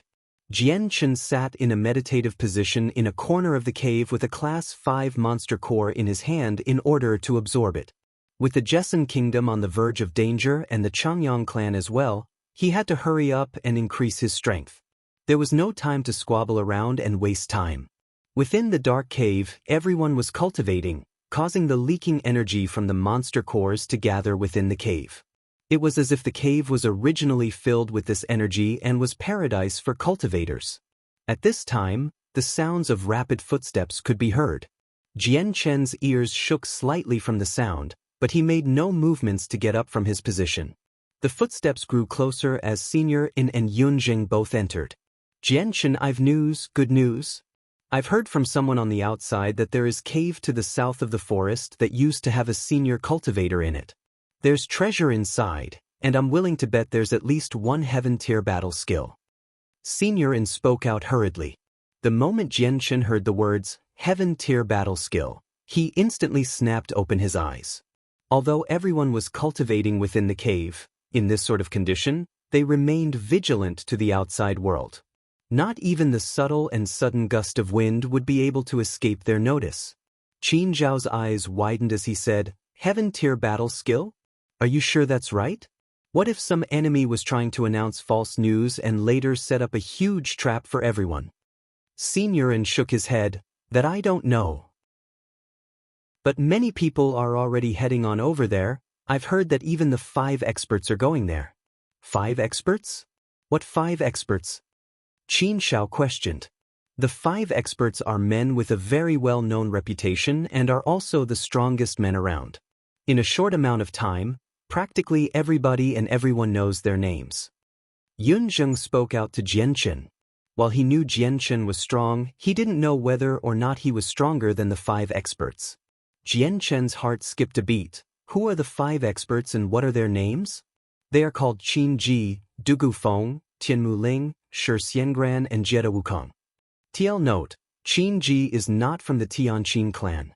Jianchen narrowed his eyes slightly at the mention of one of the names as he muttered, I've no idea that he would covet these treasures or even be called one of the 5 experts. Jianchen, shall we go or stay? Qin Shao spoke, clearly showing that Jianchen was the leader. Jianchen hummed to himself before saying, we are going. Standing up, he spoke again, there's no time to waste, we have to go now. There's only 15 days of the competition remaining. Afterward, Jianchen led Senior and Yun Zheng, Qin Ju and Qin Shao out of the cave while the longbow girl coincidentally flew out from her cave as well to follow. I've heard there is a heaven-tier battle skill in the southern caves. We're going to go investigate, do you want to come along? Jianchen asked the girl. For a moment, the girl's eyes rested upon Jianchen before nodding slightly without any more words. This time, we may come across our dear old friend, you should prepare yourself. Jianchen said. With that, the 6 people flew out of the caves toward the south. On the way, Jianchen noticed plenty of people rushing the south as well. With information about a heaven-tier battle skill being left behind in a senior cultivator's cave, every single person was rushing on over. These men were primarily great Saint Masters with a small bag to hold their possessions on their backs. Their space belts had long since been taken from them aside from a few sets of clothes and food. For these men without tokens, the Earth Saint Masters wouldn't bother them any longer unless there was some sort of deep grievances they had between each other. So these great Saint Masters could travel on the road without any major fears. Occasionally, there would several fights that broke out among foes, but those did not impede Jianchen's group at all. Many of those who saw Jianchen's group were quite smart. When they saw the colorful clothes and the space belts that swayed with their bodies every step, each one of them could guess that the people with Jianchen were all extremely strong. They traveled for 5 days when Jianchen and the group finally reached a dense forest. In this location, there were several groups of competitors that were all here to see if the information was accurate or not. I've heard that there are several extremely strong magical beasts guarding the cave. Even the 5 experts and around 30 Earth Saint Masters fought several times without a chance of success of entering the cave. That's right, I've heard there were several battles, and some of the Earth Saint Masters already died. Only 3 of the 5 experts still remain untouched. The magical beasts guarding the cave are too strong. If it goes on like this, then I'm afraid no one will be able to enter the cave before the time is up. Nothing is guaranteed just yet. Right now the secret of this place is already leaked. Haven't you seen the never-ending stream of people coming here? Just wait for the 5 experts to all assemble, then they'll be able to enter. Chapter 310, Gathering of the 5 Experts, 1. By the time Jianchen had arrived, information of the cave had already propagated throughout the area. By now, Jianchen could confirm that while there was no confirmation of a heaven-tier battle skill inside the cave, the very existence of the cave was real. Jianchen didn't bother to step right in front of this crowd and immediately led his group past them and into the forest. Hearing the news from everyone else, Jianchen had learned that the location of the Immortal's cave was in the depths of the forest. Because there had already been countless of people here, the forests had the obvious distinction of what directions people had traveled in. Jianchen began to follow the popular path for another 4 hours before finally coming to a man-made spot of flattened ground. There were plenty of men gathered here. Around 300 men were formed in groups and several tents were scattered about. From the outside, one could see several men lying about within the tents to rest. All over the area, there were plenty of people sitting on the tree branches eating and drinking while others were resting. There were several Earth Saint Masters, a quick count estimated there to be below 40. There were several bandaged Great Saint Masters and only a few of them still had a space belt. The people in this area all seemed as if they had reached a peaceful agreement to not fight with each other or grab at their tokens. It was rather peaceful here with no one causing a disturbance. Let's go see what's up front. Jian Chen spoke to the people by his side as they moved forward.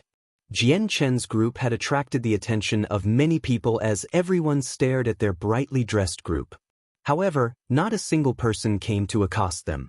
That was because the experts of the crowd could detect that this group had 3 Earth Saint Masters and thus saw no need to get into some sort of conflict.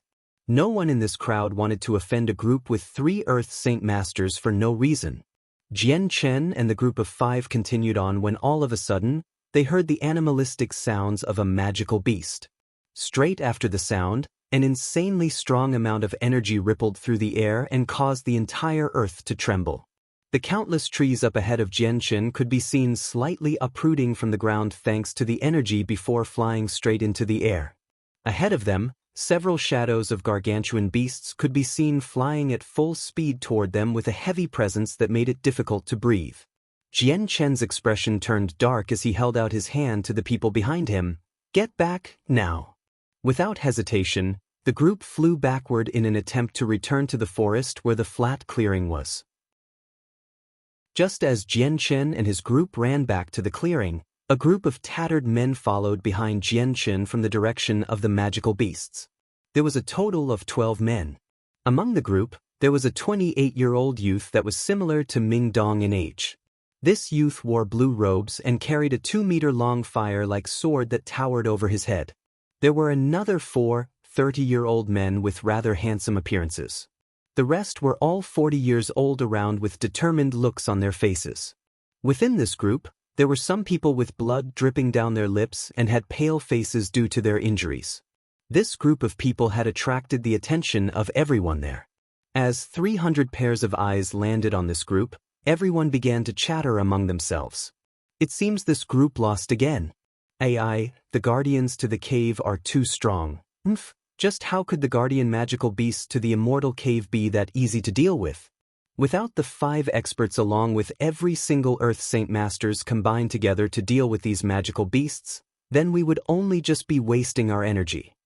Just hold on, the magical beasts here are too strong. I can only guess that they are already at the Class 6 level.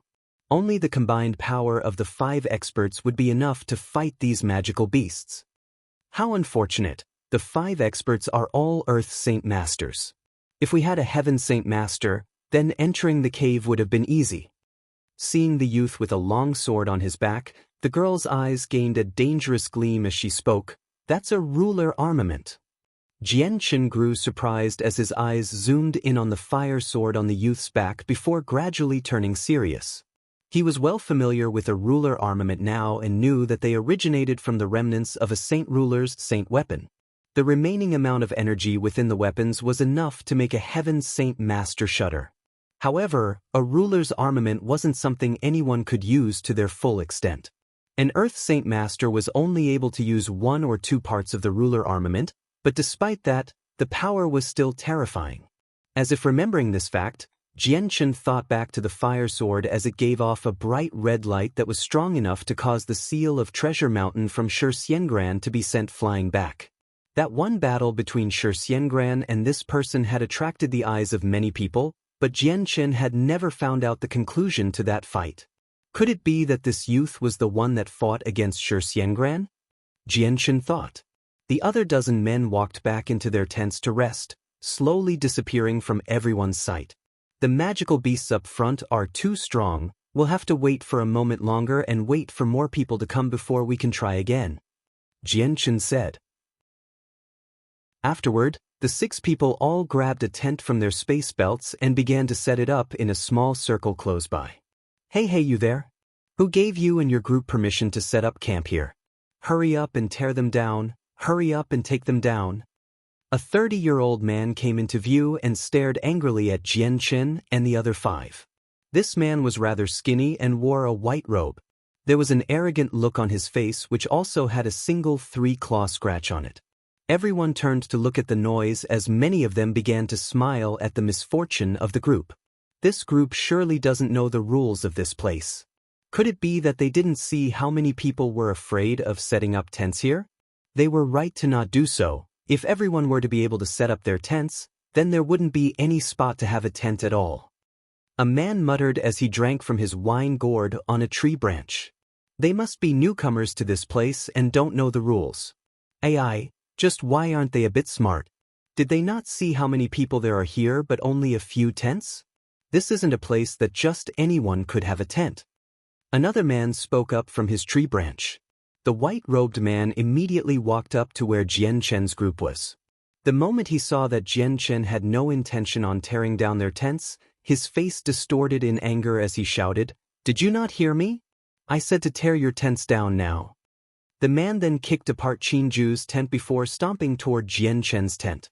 With a kick, he attempted to tear down Jian Chen's tent. A flash of killing intent appeared in Jian Chen's eyes. In an instant, the light wind sword appeared in his hand as a silver-white light followed it. In an instant, the sword had slashed through the man's leg. Ah! The man let loose a howling sound in misery. The leg he had let loose to tear down Jian Chen's tent had instantly been cut off, causing blood to leak from the stump.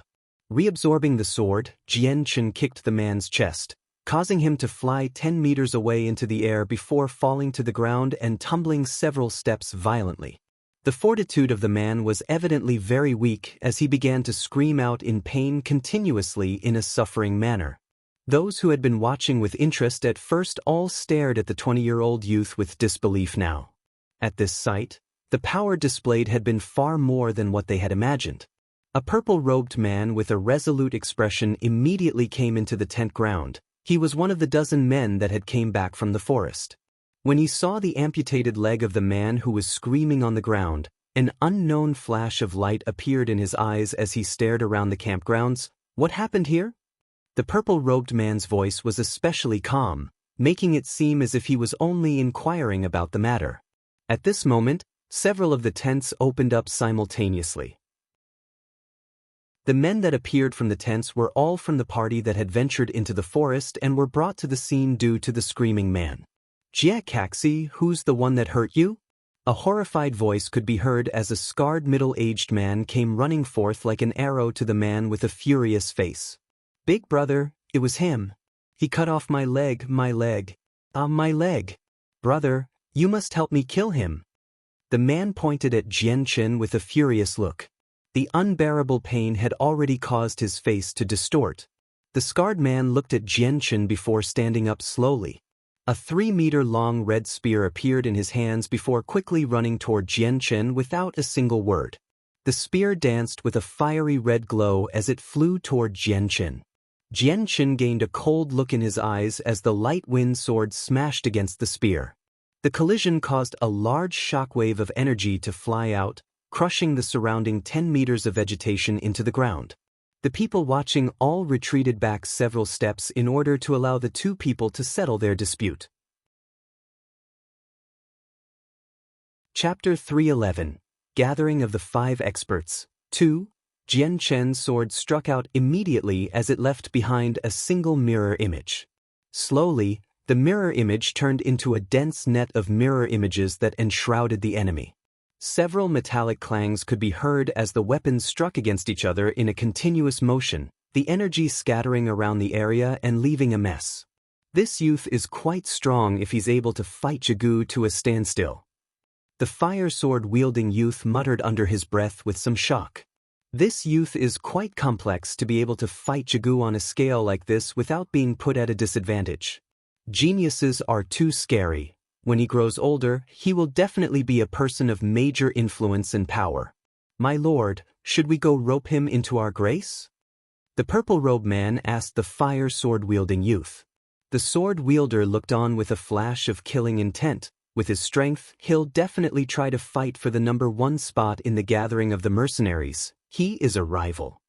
With that, the purple-robed man understood the meaning of the youth's words and went quiet. On the other side, a youth around the age of 30 years old wore a white robe with golden linings. Both of his hands were wrapped up against his chest as he watched the two fight. It seems Jetta Wukong's men have provoked a decent fighter. I didn't think he'd be so young though. That's right. That youth is quite decent if he's able to fight Jigu to a standstill. If his strength was limited by just a small amount, it would be his defeat for sure. While Jetta Wukong's strength isn't as good as Jigu, with a ruler armament, he can only be matched up against others with a ruler armament. Otherwise, no one aside from a Heaven Saint Master would be an opponent for him. The white-robed man by his side said, "It would seem that the youth will die here. When it comes to Jetta Wukong's temper, absolutely no one in this world can escape from it after provoking him." "That might not be the case here, Lord Qinji. Do you see that yellow-robed girl behind him?" The man spoke with a smile. Hearing that, the one named Qinji turned to look at the girl. Unable to move his eyes away from the sight, he said, "What a stunning girl. Her face is as cold as ice. Her eyes even give off a grim feeling. This is absolutely not a simple girl." The middle-aged man laughed and said, "Lord Qinji, do you see the golden longbow on her back?" Qinji immediately looked away from the girl and onto the longbow on her back. He said nothing after. The middle-aged man said, "I don't recognize what bow that is, but I can only assume it's not an ordinary one. It isn't her saint weapon because I can't detect any saint force from it. So, I can only guess that Bao is actually a second uncle. Could it be that Bao is a?" Qinji spoke with shock. "I don't dare confirm it." The man shook his head. First technique of the Divine Spear's 3 techniques, Shadows of the Spear. A voice cried out as the middle-aged man's spear began to fill the air with its shadow, stabbing toward Jianqin. The shadows of the spear were numerous, making it difficult to tell which one was real and which one was fake. Each one of them were like the real one as it released a strong amount of pressure. This technique was almost parallel to Jianqin's sword strikes. "That's an Earth-tier battle skill." A person cried out. "An Earth-tier battle skill? That's second to a Heaven-tier battle skill. I didn't think I would be able to see one today." "I've heard a Heaven-tier battle skill was enough to change the winds of battle and even distort the world. Who knows what an Earth-tier battle skill will be capable of?" Jianqin let out a sneer as he closed his eyes. His right hand continued to blur as the sword in his hand covered the air with phantom images of the sword that rivaled the spears in numbers. Ding ding ding ding. Following a series of metallic sounds in a short amount of time, the man and Jianqin continued to fight for 100 blows. The two were traveling at speeds so fast they were almost invisible to the naked eye. The only difference was that while the man was relying on his battle skill in order to strike at such high speeds, Jianqin was relying on his own strength to lash out at equal speeds. "What a fast speed!" The fire sword youth cried out in shock. "His sword is too fast, even I find it hard to keep track of the real one." The purple-robed man spoke in amazement. "What a fast sword! Just what did he do in order to reach a speed where he could fight against the battle skill of Jigu?" Qinji asked in amazement. "Even I'm curious about this. A 6th cycle Earth Saint Master with the wind attribute would find it difficult to achieve such a speed. His saint force is clearly not of the wind attribute, yet he is still able to achieve such a speed. It makes me feel too astonished. Just what is helping his arms swing that fast?" Second technique of the Divine Spear, Divine Dragon's Tail. A bright red spear flew into the air before smashing downward with an extreme amount of force onto Jianqin. At the same time, an intense amount of pressure pressed down onto him as if it was a heavy stone, causing Jianqin to feel unable to advance a single step. Without fear, Jianqin lifted his sword and with a large amount of sword chi, he met the spear head-on. Bang! Following a loud explosion, a large ripple of energy surrounded Jianqin as he was forced back several steps with his arms trembling slightly. Following his backward momentum, 2 small ditches could be seen from the drag. As an Earth-tier battle skill, the second technique and first technique were equal in strength almost. Third technique, All-Conquering Divine Spear. Just as Jianqin regained his footing, Jigu roared once more as the fire-red-colored light began to shine brightly. A large amount of compressed berserk energy began to form on the tip of the spear. Jianqin suddenly felt as if that this spear was undodgeable, as if the spear was locked onto him. The only option left was to take it head-on. Jianqin closed his eyes slowly as he carefully monitored Jigu's position.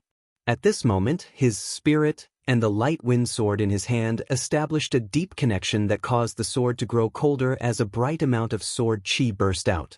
As the sword was completely enveloped, it suddenly left Jian Chen's hand with a burst of silver light before shooting forward. Bang! Another loud bang could be heard as the compressed energy on the spear's tip lost its equilibrium. Exploding violently, the explosion looked as if there was a beautiful flower on the spear. It continued to expand as the bright red light stunned everyone that saw it. The dirt from the ground went flying as the powerful energy scattered through the entire area and forced everyone around 100 meters back while Jian Chen and Jigu were drowned within the energy. In half a moment, the energy dissipated completely, revealing Jian Chen and Jigu's positions to everyone else. The two men looked completely intact and had only suffered a small bit of damage from the energy blast with their clothes a bit disheveled. The binding on Jian Chen's hair had already been lost, causing Jian Chen's long hair to dance in the hurricane-like wind. In his right hand was the same silver light wind sword. Right in front of him, Jigu remained in his spear-wielding stance while his body continued to remain in that position without moving. The hair that used to reach down to his waist had been severed so that only the hair from the neck up remained. Suddenly, Jigu's throat began to show some blood before a small thin line began to expand across his throat. In a split second, the line became bright red in color, and in the next second, Jigu's entire head separated from his body and fell to the ground. Everyone looking at this spectacle went into an uproar as they all looked at Jian Chen and Jigu's corpse with complete and utter shock. In that split second, they all didn't know what had happened. They could all see that Jigu had launched the final attack of his Earth-tier battle skills, but Jian Chen had neither died nor suffered any heavy injuries. They hadn't expected this outcome where Jian Chen would stand without a scratch after the Earth-tier battle skill was released. Even more so, they didn't imagine that the unbelievably strong Jigu would have his head drop to the ground. Just how did Jigu die? What happened in that one split second? Everyone began to think about these questions as they swirled around in their minds. To dare kill one of our Jedi clansmen, you are seeking death. In that moment, a furious person roared as a 30-year-old youth with a meter-long sword flew at Jian Chen. A fire-like saint force began to billow out from him, causing everyone to look at him with shock. What a strong burst of energy! Could he be a heaven saint master? A few of the Earth saint masters who thought themselves as the strongest began to look on with shock. Even Jian Chen's face grew deathly serious as he saw the ruler armament in the youth's hand. This would be the second ruler armament he had seen in this place, and the both of them were swords of the fire element. Die! The youth stared at Jian Chen as he swung down his ruler armament. Jian Chen was already familiar with what a ruler armament was, so without daring to meet it head-on, he retreated backward. At the same time, a bright golden light flashed from behind as it flew toward the ruler armament. Chapter 312 Gathering of the Five Experts 3. The golden light that appeared behind Jian Chen suddenly struck against the ruler armament with a loud, ear-ringing sound. Another blast of energy flew out from the collision and spread out toward everyone watching. Those with the strength of a great Saint Master within 100 meters were instantly sent flying away. Against such an intense amount of energy, only those with an Earth Saint Master level of strength would be able to stand their ground. The golden light that had struck against the youth's ruler armament caused him to be shocked before the explosion, and shockwave sent him flying back several meters. When he regained his footing, his face was already beginning to pale. Ruler armaments were extremely strong, and when two ruler armaments clashed in such a close proximity, even an Earth Saint Master would be hit with a strong feedback. That recent explosion that happened right in front of the youth's eyes had clearly dealt some minor damage to him, but because his strength wasn't all that strong, if he were to discard his ruler armament, he would be weaker than Jigu. The youth holding the ruler armament looked at the longbow-wielding girl behind Jian Chen with a terrified look as he spoke out, stuttering, "RUL ruler armament." The girl didn't reply to the man and lowered her bow slightly. Then, her hand gripped the longbow tightly and prepared to fire off a second arrow. "I didn't think there'd be another ruler armament here, let alone a longbow-modeled one." The 2-meter fire sword-wielding man spoke with amazement toward the longbow. Qin-ji let out a long sigh as he stared at the sight with a complicated look. Second uncle, it seems that your guess was correct. That longbow is definitely a ruler armament. The middle-aged man standing right next to Qin-ji smiled faintly. I truly didn't think that longbow would be a ruler armament. How unexpected. That means there are 6 ruler armaments here. The chances of killing those magical beasts have just risen. It is a shame that Jigu has died, taking out a good amount of our forces. Qin-ji laughed. Second uncle, although Jigu has died, another person with an unexpected amount of strength has appeared. It seems to me that he is by no means weaker and will be a great boost to our strength. That is correct. The appearance of the Solunar Bao caused the youth who came out to avenge the death of Jigu to waver before standing still and shouting, "Who are you?" That is my question to you. Jianchen spoke out calmly. Although he was afraid of getting hit with a ruler armament, he didn't show it on his face. The youth looked at Jianchen with disdain before looking back to the girl and spoke proudly, "This one is called Jetta Wukong." Within this isolated world, Jetta Wukong's name had been known to everyone as one of the 5 experts. Jianchen, who had been scoffed by Jetta Wukong, laughed coldly. "So you're Jetta Wukong, you're nothing much then. If you were to go without your ruler armament, then you would not even be an opponent for me to kill. You are courting death." Jianchen's words reversed the scale of Jetta Wukong, causing him to immediately blow up in anger. Holding his ruler armament, he flew at Jianchen, but before he could get far with his outstretched ruler armament, he immediately stopped. The girl had notched her Solunar Bao once more and was already aiming the bow at him. Jetta Wukong's face went white for a moment. While they both had ruler armaments, a bow always held the advantage in a long-range battle. If he were to be shot, even if he were to block it with his ruler armament, the mighty explosion that would happen after would force him to eat up a loss. To him, eating up a loss was not an outcome he wanted. He would definitely come out the loser since the golden arrows were too fast for him to dodge. Thus, Jetta Wukong was stuck in a difficult situation to retreat from. Seeing how Jetta Wukong was stuck in a difficult situation where he could neither retreat or advance, a laugh could be heard in the crowd. Just what lively event is happening here? Who's fighting? It's surely a large battle if I can feel the mountains shake. You've scared this girl half to death almost. With that, a pink-robed girl walked past the crowd with small, quick steps. By her side, she was followed by 2 expressionless men. This was a fully matured girl who looked to be around 26 years old. Her entire body seemed to exude an endless amount of charm, and with every movement, it seemed that she was able to enrapture anyone nearby. The pink-robed girl's appearance could only be described as devastatingly beautiful, that was exceedingly rare under the heavens.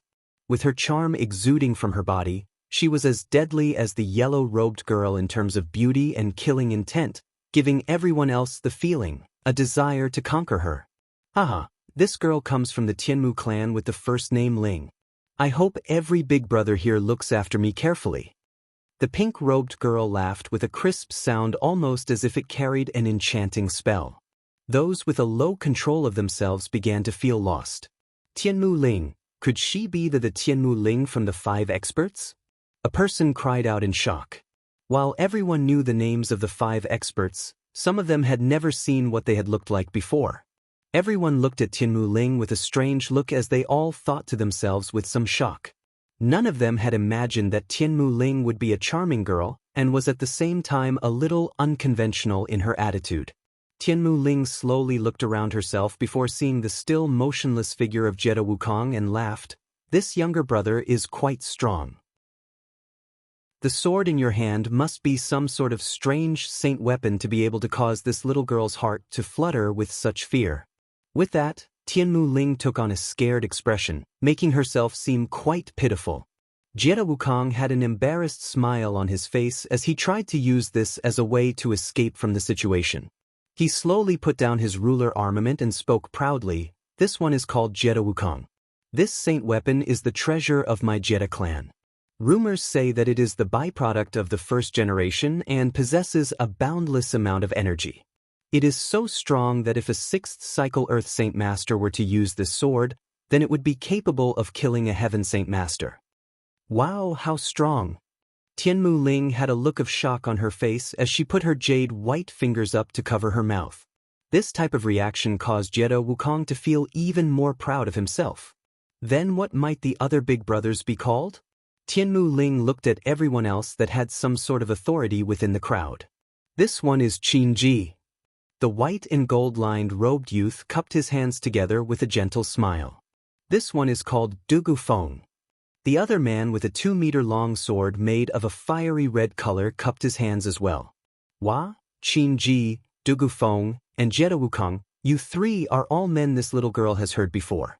This girl didn't think that 3 of the 5 experts would appear right in front of her, or that these 3 elite big brothers would be so handsome that my heart would start to dance and leap. Tianmu Ling was like an 18-year-old girl that was staring with eyes of infatuation. It was as if she was meeting her adored idol as her eyes suddenly turned into stars. And what might little sister be called? Could you call me big sister? Tianmu Ling turned to look at the yellow-clothed girl with a smile. The girl snorted before turning her head in disgust. Tianmu Ling seemed to have ignored that as she turned toward Jian Chen with a smile in one smooth transition. Then this little brother must be one of the 5 experts, Shi Xiangran. This one is Jian Chen, not Shi Xiangran. Jian Chen spoke calmly. A look of surprise appeared on Tianmu Ling's face before instantly going away as she laughed. Little brother Jian Chen, you are quite handsome. So handsome that I almost went crazy. You should take responsibility for this. After hearing this, although Jian Chen knew that Tianmu Ling was only joking, he couldn't help but feel a giant sweat drop fall down his forehead. The yellow-clothed girl suddenly spat something out in anger. Oh, could little sister here be jealous? Tianmu Ling laughed as she looked at the other girl while ignoring the insult that was thrown out. The beautiful face of the girl suddenly turned red as her chest began to heave up and down before staring angrily at Tianmu Ling. She started to fume angrily as she growled, "You should speak less garbage. Ai yo, little sister has a large temper. This can't do, girl, you must be gentle, or else no man will like you." Tianmu Ling beamed. The yellow-clothed girl said nothing else. Suddenly, another set of footsteps could be heard as a 27-year-old youth wearing white slowly came into view. Jian Chen quickly took notice of this youth. From his appearance, Jian Chen's eyes suddenly took on a dangerous gleam. This person was Shi Xiangran. The differences between all of the 5 experts that were there, including Tianmu Ling, was every single person had a few strong experts with them. However, Shi Xiangran was traveling by himself. Shi Xiangran didn't notice Jian Chen yet, but the moment he saw the bright clothes of one of the people, his eyes took notice of the yellow-clothed girl and suddenly stopped. In an instant, the light wind sword appeared in Jian Chen's hand. He couldn't reveal the secret with his soul sword just yet, so the sword stayed in his hand. With a silver flash of light, he flew toward Shi Xiangran before stabbing at his throat with unbelievable speed. He had to kill Shi Xiangran before he could utilize his barrier, otherwise once that barrier went up, then he would be invincible while using his ruler armament. Shi Xiangran hadn't yet realized Jian Chen was there, but the very moment he had noticed the yellow-clothed girl, he instinctively thought to the salooner bow and unveiled his barrier without hesitation. The very moment the light wind sword was about to pierce through his throat, a transparent barrier suddenly appeared over his body. Bo! As the barrier appeared, it suddenly shook violently as the sword qi on the light wind sword touched the very first layer of Shi Xiangran's throat. As it pierced the first layer of skin, it didn't reach any farther before being shot back out like a bullet due to the barrier. Jian Chen's eyes flashed dangerously once more as the light wind sword began to release an even larger amount of sword qi as he tried to stab at Shi Xiangran's throat once more. Shi Xiangran's barrier began to shake violently, but because of its unbelievably strong defenses, the light wind sword was unable to tear it apart. As the barrier continued to expand, the light wind sword was driven farther and farther back. Jian Chen let out a sigh in dejection before taking back the light wind sword. If he was just faster by a second, then he would have been able to kill Shi Xiangran. Seeing the light wind sword shoot away from him, Shi Xiangran suddenly turned pale with fright because he had absolutely no idea when the sword had approached him. He reached up with his hands to touch his neck only to feel a small sliver of blood leak out from the wound onto his finger. Shi Xiangran's face turned white at that. At the sight of blood, his forehead began to sweat heavily. It was at that moment that he had realized he was one step away from knocking on the doors to the underworld and nearly stepped through them. Chapter 3:13. Joining hands. Shi Xiangran's face continued to turn white at that. At the sight of blood, his forehead began to sweat heavily. It was at that moment that he had realized he was one step away from knocking on the doors to the underworld and nearly stepped across it. A furious anger began to swell up within Shi Xiangran's chest as he glared dangerously at Jian Qin. His eyes began to exude a treacherous amount of killing intent that went undisguised. Just now, if he hadn't been able to activate his barrier in time, he would have become a corpse. Furthermore, to die at the hands of someone that was younger than he was, to the high and mighty Shi Xiangran who spent his entire life being spoiled as the genius of the clan, was a humiliation that he could never forget. If I don't kill you today, then I will no longer write my name as Shi Xiangran. Shi Xiangran's eyes went bloodshot as he flew toward Jian Qin with an angry yell. From his space belt, he took out a small fist-sized iron chunk and threw it into the air. Quickly, the iron seal enlarged in midair and blocked the sunlight from above with a circumference of about 200 meters. Covering the sky of everyone nearby, the seal immediately came crashing down to the ground with a heavy wave of energy. The moment Du Gufeng saw the iron seal above their heads, his eyes flashed dangerously before immediately taking out a long sword and slashed up with a fiery blaze. The very moment he slashed his sword, the surrounding temperature in the air suddenly increased by a terrifying amount. Even the 1-meter-long sword wielder Jetta Wukong looked up with disdain. Sneering, he leaped up into the air and struck at the seal with his sword a fiery blaze. Immediately, the temperature in the surrounding area increased once more, causing the vegetation in the area to dry up straight away. Even the trees that were reaching high into the air were beginning to shrivel up as if all of the water inside them was being evaporated. The fire was so strong, it was almost as if everyone was in a sea of fire. Qin Ji's face grew extremely dark as a machete appeared within his hand. The machete was surrounded by a cyan glow, but the shape of the machete itself was strange. The machete had a saw blade-like design where each tooth seemed to be inexplicably sharp. Qin Ji raised his machete and leaped into the air toward the seal of Treasure Mountain. With a single slash of cyan light, he struck out at the seal at the same time. Tianmu Ling revealed a long whip and laughed. This little brother has quite the temper. I haven't offended you, so could you please not go around randomly using things to smash into people? With that, her arm shook and brought the whip flying straight up at the seal. Whoosh! A flash of golden light flew past Jian Qin as the girl let loose her bowstring. An arrow of pure saint force condensed into shape as it flew at an unbelievable speed toward the seal. At this moment, the 5 experts had all unleashed their attacks each with their own ruler armament. The only difference was that 4 experts along with the yellow-clothed girl were fighting against one. Shi Xiangran's seal of Treasure Mountain encompassed 200 meters in circumference, which towered over everyone there. In his rage-induced stupor, he had failed to notice that he had offended everyone there. By the time Shi Xiangran realized this fact, it was far too late. Bang! The 6 ruler armament crashed against each other, emitting a large ear-ringing sound. Immediately, the ground began to shake and mountains started to tremble as the largest amount of energy that day flew out from every corner as a result and blew over the 5 experts and Jian Qin. Everyone was unable to keep grounded to the floor and could only fly backward. With each step they tried to use to anchor themselves, they could only succeed in leaving a small footprint. Ha! The explosion rocked the ears of everyone in the vicinity with an explosive sound. Everyone tried to use their saint force to coat themselves in it in order to protect themselves from the blast radius. Out of everyone present, the only one who felt safe at all was Shi Xiangran because of his barrier. The defenses to his barrier were so strong that despite the intense aftermath, he would not be harmed. The worst that would happen was that he would be blown backward. 4 of the ruler armaments returned to their owner's hand as the 5th ruler armament, the seal of Treasure Mountain, was hit by a combined amount of force high up in the air. Instead of landing back down to the ground, it returned to Shi Xiangran's hand. The energy that had exploded outward completely destroyed the area as well as throwing all nearby trees into the air and flattened the grass before incinerating it. On the ground, there was a single fissure with a large series of spiderweb cracks extending out from it. After a while, the energy finally subsided into a tranquil scene. For a kilometer, not a single blade of grass could be seen and the trees were scattered about. Shi Xiangran, who was situated inside the barrier, looked as if his face could leak water.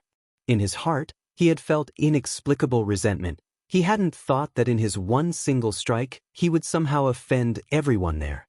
Thus, he blamed everything on Jianchen. Tianmu Ling returned the whip before adopting a face of traumatized fear and placing a hand to her chest. How scary! That iron seal is too scary. Big brother, I can only assume that you are Shi Xiangran of the 5 experts. Yo, why can't this little girl remember when I offended Big Brother? Just why is it that the moment Big Brother appeared, he wanted to kill us all? It's a good thing this little girl has some self-protection and so many big brothers to help us in this time of need. Otherwise, this little girl would have been smashed to the ground. Hearing Tianmu Ling speak, Shi Xiangran's face grew even darker and darker. Before he could say anything, his face instantly returned to normal and then adopting an apologetic expression and cupped his hands together. I apologize everyone, when I saw a hated enemy of mine, I had somehow made a silly mistake. This one is called Shi Xiangran. I've no intentions on being anyone's enemy. I hope no one pays too much attention to this. Turning to point at Jianchen, he said, Do you dare to see who's stronger between us two? Or could it be you only know how to hide behind a woman? If it's like this, how are you any different from a coward? Shi Xiangran spoke with disdain to Jianchen. Jianchen's face grew dark as he stared dangerously at Shi Xiangran with an undisguised amount of killing intent. As a large amount of Saint Force concentrated in his hand and formed the light wind sword before slowly walking toward Shi Xiangran. Right now, he planned to use the azure and violet sword chi in an attempt to test an idea. Although he wasn't sure if they would be able to destroy the barrier, Jianchen could still wish. Seeing how Jianchen still desired to fight Shi Xiangran, the yellow-clothed girl couldn't help but feel anxious before running up to stop Jianchen. Facing Shi Xiangran with an angry look, she spoke, Shi Xiangran, you despicable bastard. If it weren't for that barrier protecting you, you would have been killed long ago. Just what qualifications do you have to issue a challenge? If you are a man, then get rid of your barrier and fight like a man would. Shi Xiangran's face suddenly grew unsightly as he heard the girl's words. Those words were coincidentally the very words that stabbed at Shi Xiangran's weak point. Staring icily at her, he roared, You repulsive bitch! You! The girl started as her eyes furiously bore a hole into Shi Xiangran. From her eyes, it seemed as if she was ready to cut Shi Xiangran into 1,000,000 pieces. At that moment, Qinji walked in between the two and cupped his hands. Fellow friends, please listen to my words for a moment. Before waiting for the two to respond, he said, We have all gathered here today in order to find out the answer to the secret here. We shouldn't be wasting any times on useless things. Right in front of us is the Immortal's Cave. This much everyone can attest to seeing, but there are several strong magical beasts guarding it. Even if we all have ruler armaments, it would still be very difficult to enter the area. So, I wish that we can all put aside our grievances and work together. As long as we can defeat all the magical beasts, we will be able to enter the cave and see the inner treasures. Otherwise, I'm afraid we will never be able to enter since there is only 10 days left until this round of the competition is over. That's right. If we want to enter the cave, then there is no other choice but to join hands. Those magical beasts are far too strong for us individually, said Dugafeng with his fire sword in hand as one of the men with a ruler armament. Ah, that's right. Fellow big brothers, it would be better for you to temporarily give up your hatred. Getting into the cave is of the utmost priority. I've heard there was a heaven-tier battle skill in there, that is a monumental prize. Plus, this is the cave of a senior cultivator. Even if there isn't a heaven-tier battle skill, there'll definitely be a treasure of sorts in there. Tianmu Ling said. Right now there's only 10 days until the end of this round of the competition. When we get transported out by the strange energy, will be powerless to try and remain here. If we wish to enter the cave, then we must all unite. The purple-robed man next to Dugu Feng spoke. Hearing his words, Jian Chen's eyes continued to flash continuously with some hesitation. In the end, he reclaimed his light wind sword. A heaven-tier battle skill was something he desperately wanted. Joining the gathering of the mercenaries was for the sake of obtaining one so that he could hand it over to the Changyang clan.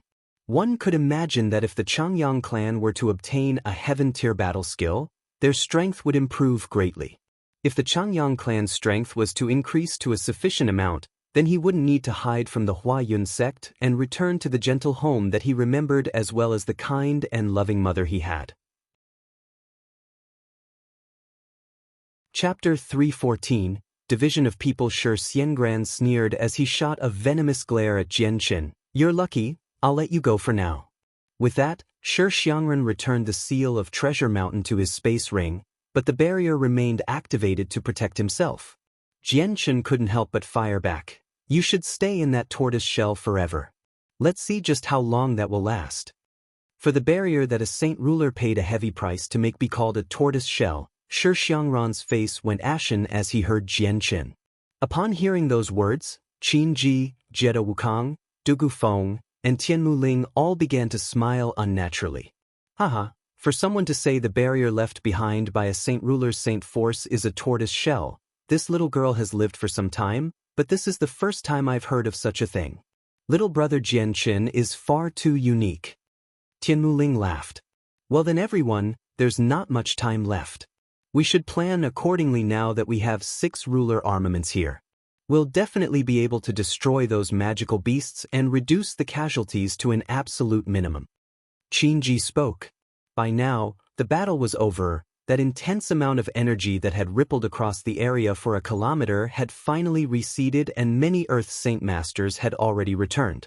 No wonder they are called the 5 experts, their strength is far too strong. Just what was that 200-meter object? It seemed extremely powerful. I heard them call it a ruler armament. Strange, just what is that? I've never heard of such a thing before.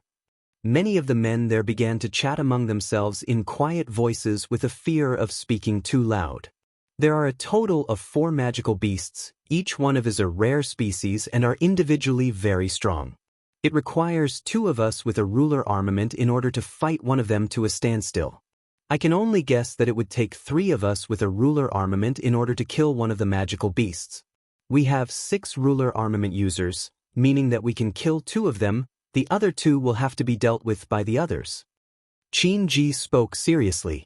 We have plenty of Earth Saint Masters, with the last 2 magical beasts, they'll be able to deal with them. Although no one else would have a ruler armament, the amount of Earth Saint Masters is enough to be able to handle any problem. Dugu Feng said, "That's correct." Qin Ji nodded his head. "If we all work together, then we will be able to break past the defensive line of the magical beasts." "I agree to this plan." Dugu Feng endorsed. "I agree as well." Jetta Wukong spoke out.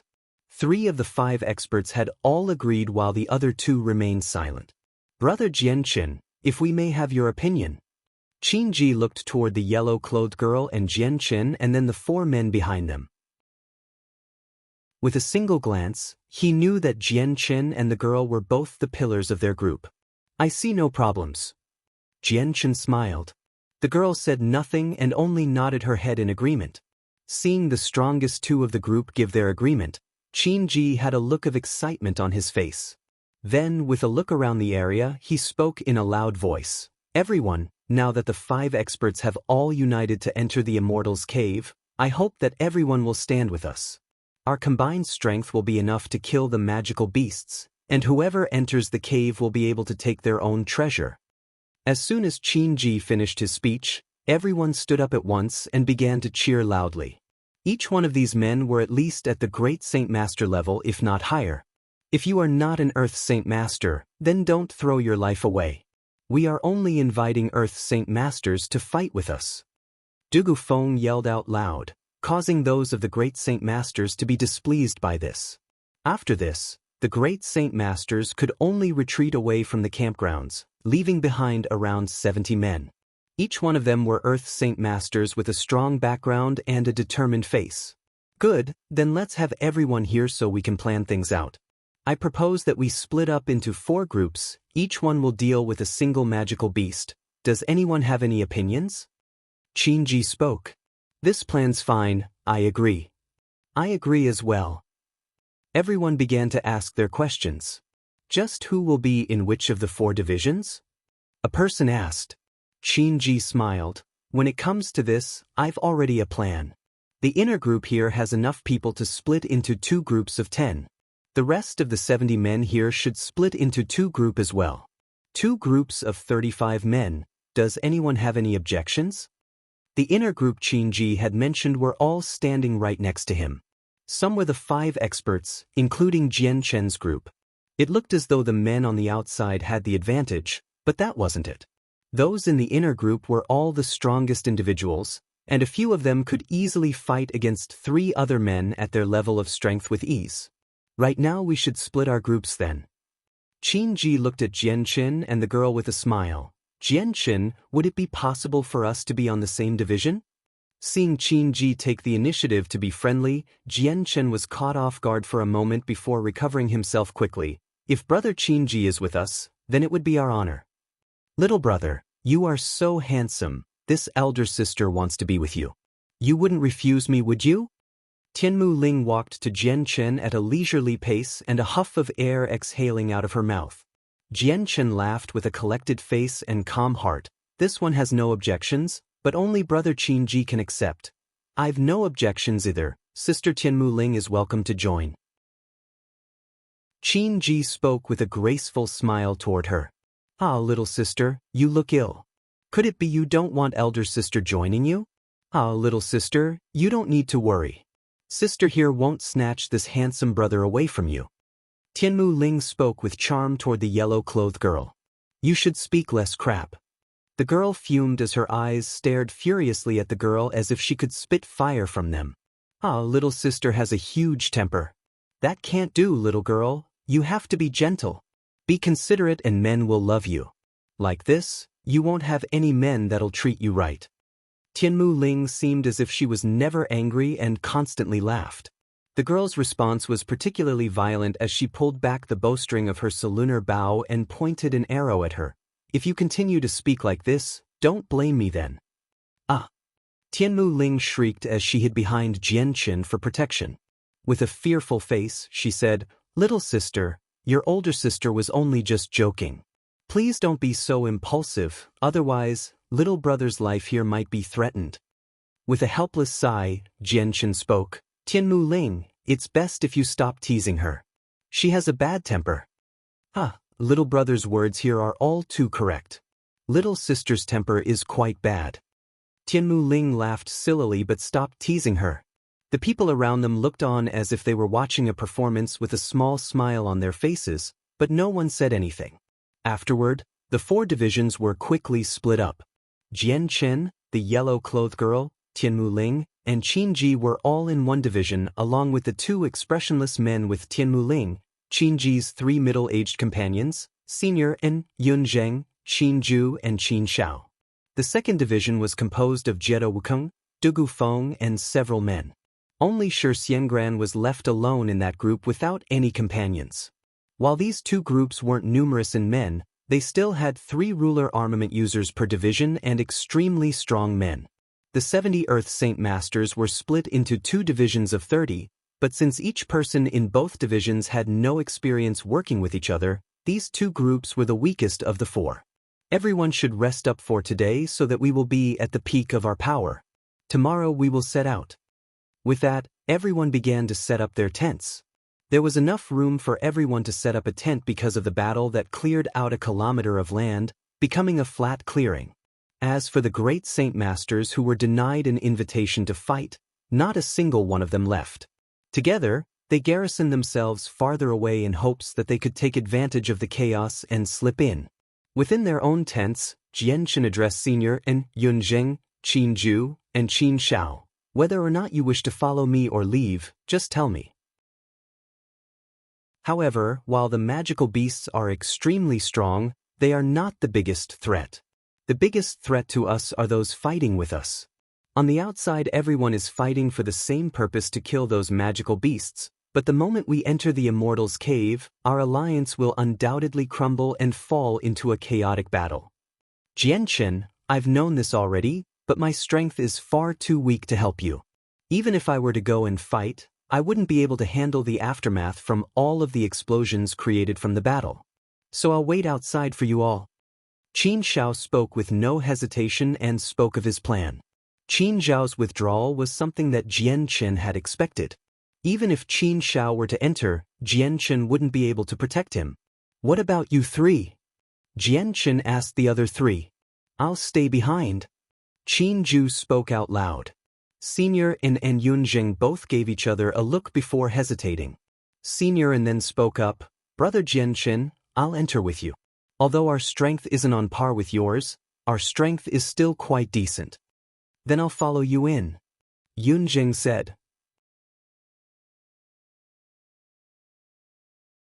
Chapter 315. Entering the Immortals' Cave, 1. On the second day, everyone cleaned up their tents and formed a dense group within the forest.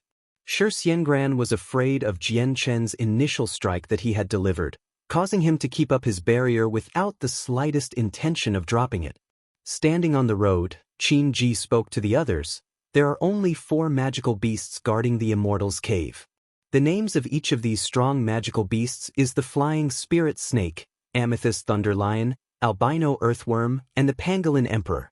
After these several days of fighting them, we've already established that their strength is the same as each other. The only difference is their innate skills. The Flying Spirit Snake is capable of flight and spits out an extremely potent poison. If it flies, then it will be extremely hard to deal with. The Amethyst Thunder Lion has a protective layer of amethyst scales that have an extremely high defense. It can also spit out lightning as well as discharge electricity from its body. It would be the best for everyone to stay away from it. The Albino Earthworm is a special variation of an earthworm. It has an equally strong defense to the Amethyst Thunder Lion, but its only weakness is that it is slow.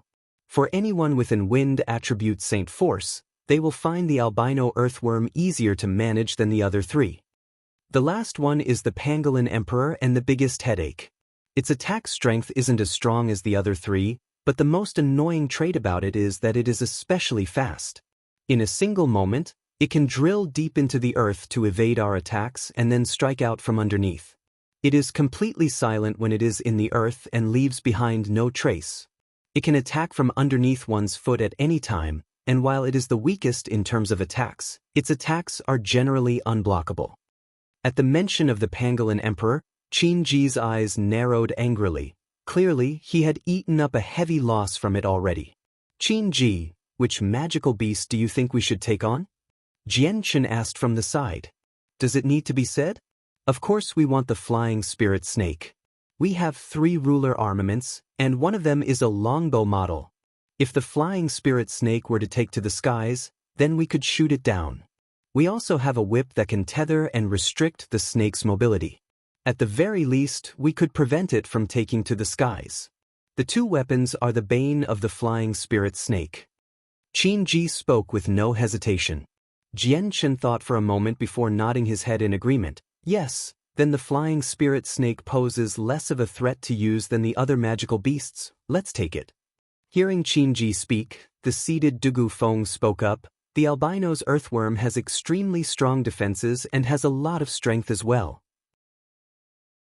The average Earth Saint Master wouldn't be able to do any damage to it, and without a ruler armament, its defenses cannot be pierced. My division will take this one. The Amethyst Thunder Lion and Pangolin Emperor will be handled by the other 2 divisions. In a flash, the discussion was over. The most annoying magical beast, the Pangolin Emperor who had an unavoidable and unblockable attack, and the strongest magical beast, the Amethyst Thunder Lion, were given to the last 2 divisions. Although the men in those 2 divisions were displeased, they weren't able to say anything. The Flying Spirit Snake was capable of flight, which would render all those on the ground helpless.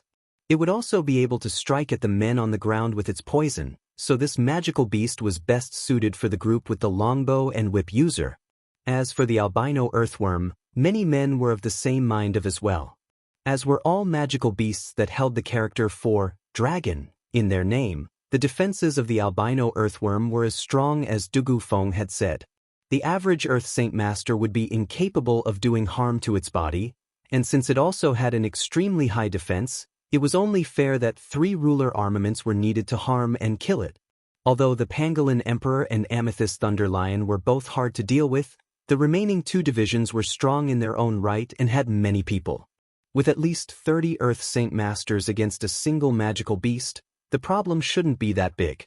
After walking for 10 kilometers, everyone came to a stop as they spotted the remains of a battleground. Suddenly, the loud roar of a magical beast could be heard as it shook both the heavens and the earth with an ear-splitting sound. Then, 3 enormous magical beasts came into view. One massive python of large width with a head bigger than the height of a fully matured man and black wings. This was the flying spirit snake. Right next to the flying spirit snake was a large lion. Its head was incredibly ferocious looking and had amethyst-colored scales layered all over its body. Occasionally, a ripple of electricity would dance across its body.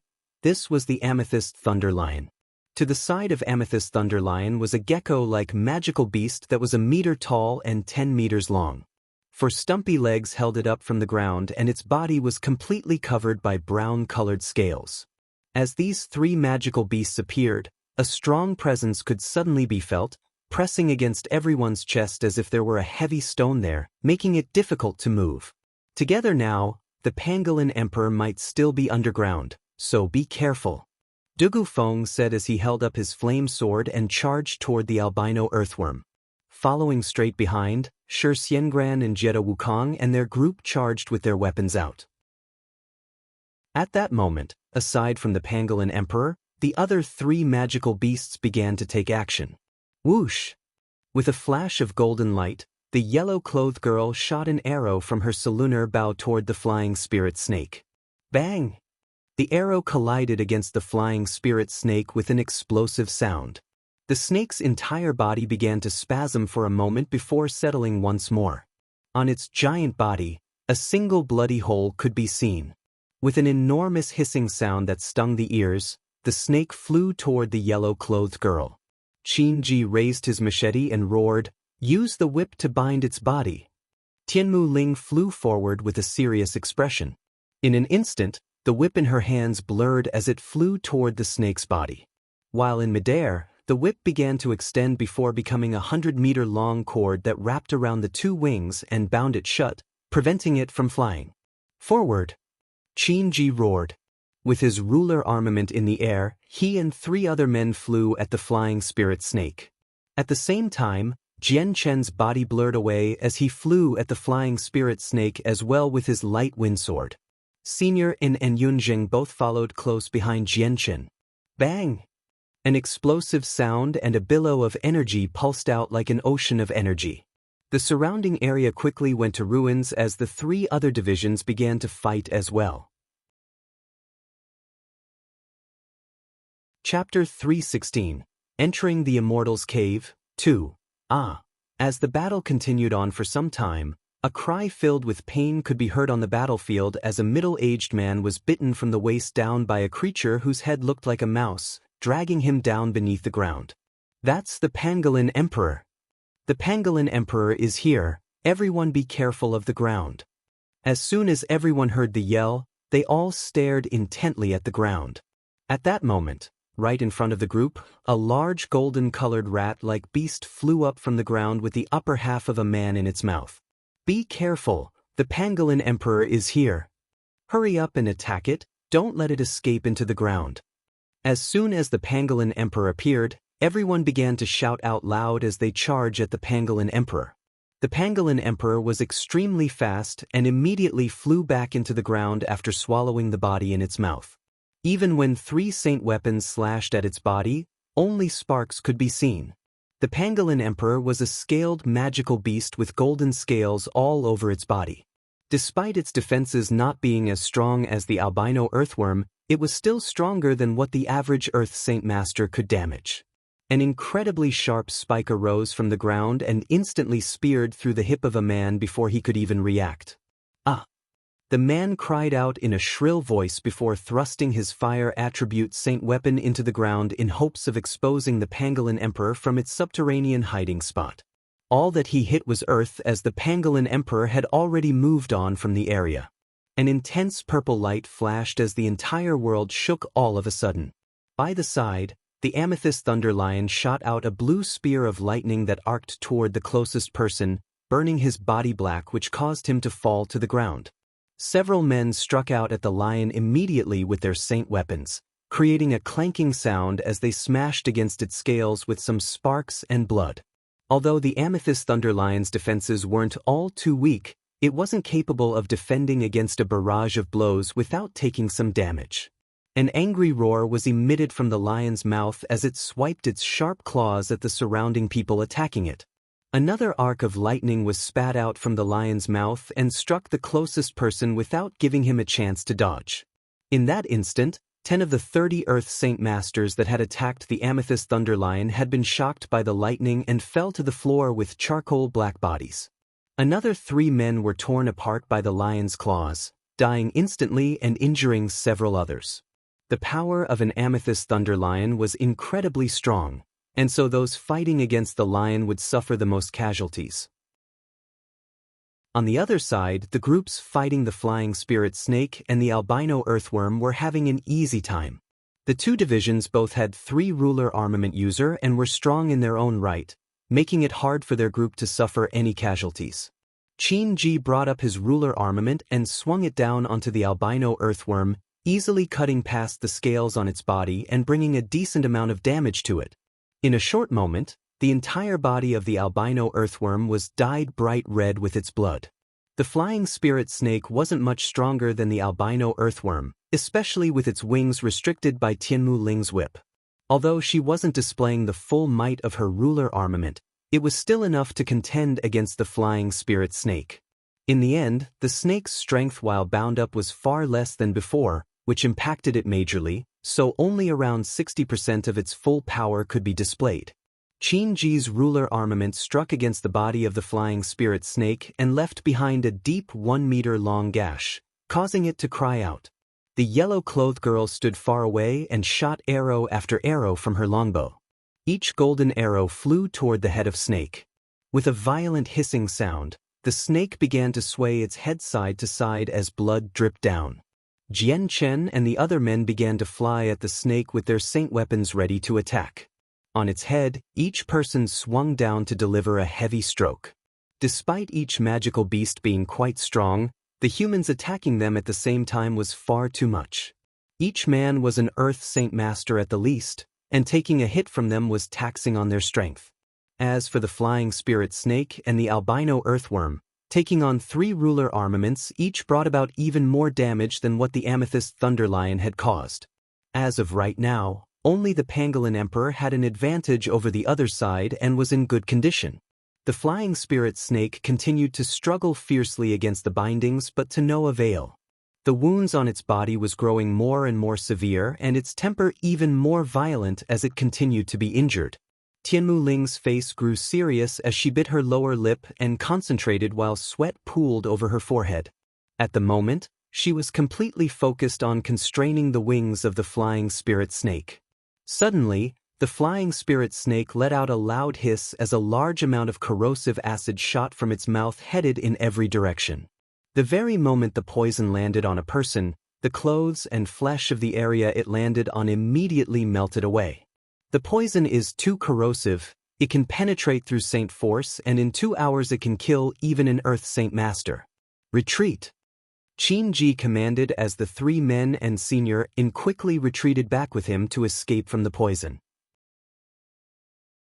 The cloud that was wafting up from the poison was already causing visibility to be almost non-existent, causing anyone on the outside to be unable to see what was happening within the area. Enveloped in a transparent barrier, Qin-ji disregarded all attempts at defense and leaped high into the air before coming down onto the snake, piercing it in its heart. Slash! The region near the heart of the flying spirit snake immediately ripped in a 1-meter gash as Qin-ji flew into the next strike and split apart the wound even further with his weapon once more. The flying spirit snake let out an ear-piercing hiss as it violently swung its body upright. In the next second, the tail of the snake smashed into Qinji's barrier. Although Qinji wasn't injured, the impact was enough to send him flying far away. As he flew through the air, Qinji's eyes widened suddenly. In an earth-shattering moment, he could see the blurry glows of an azure and violet ray of light through the poisonous mist. Oh! In the next second, a desperate wail from the flying spirit snake could be heard. Within the poisonous mist, no one was capable of seeing what was happening, but they knew that something had obviously struck the ground heavily and shook it. The flying spirit snake continued to hiss in pain as its voice grew warped. The poisonous mist in the area began to swirl around madly as if something was shaping it into a random shape. The blood-soaked Jianchen quickly flew out from the poisonous mist with the majority of his clothes melting away from the poison and some of the green poison still stuck to his body.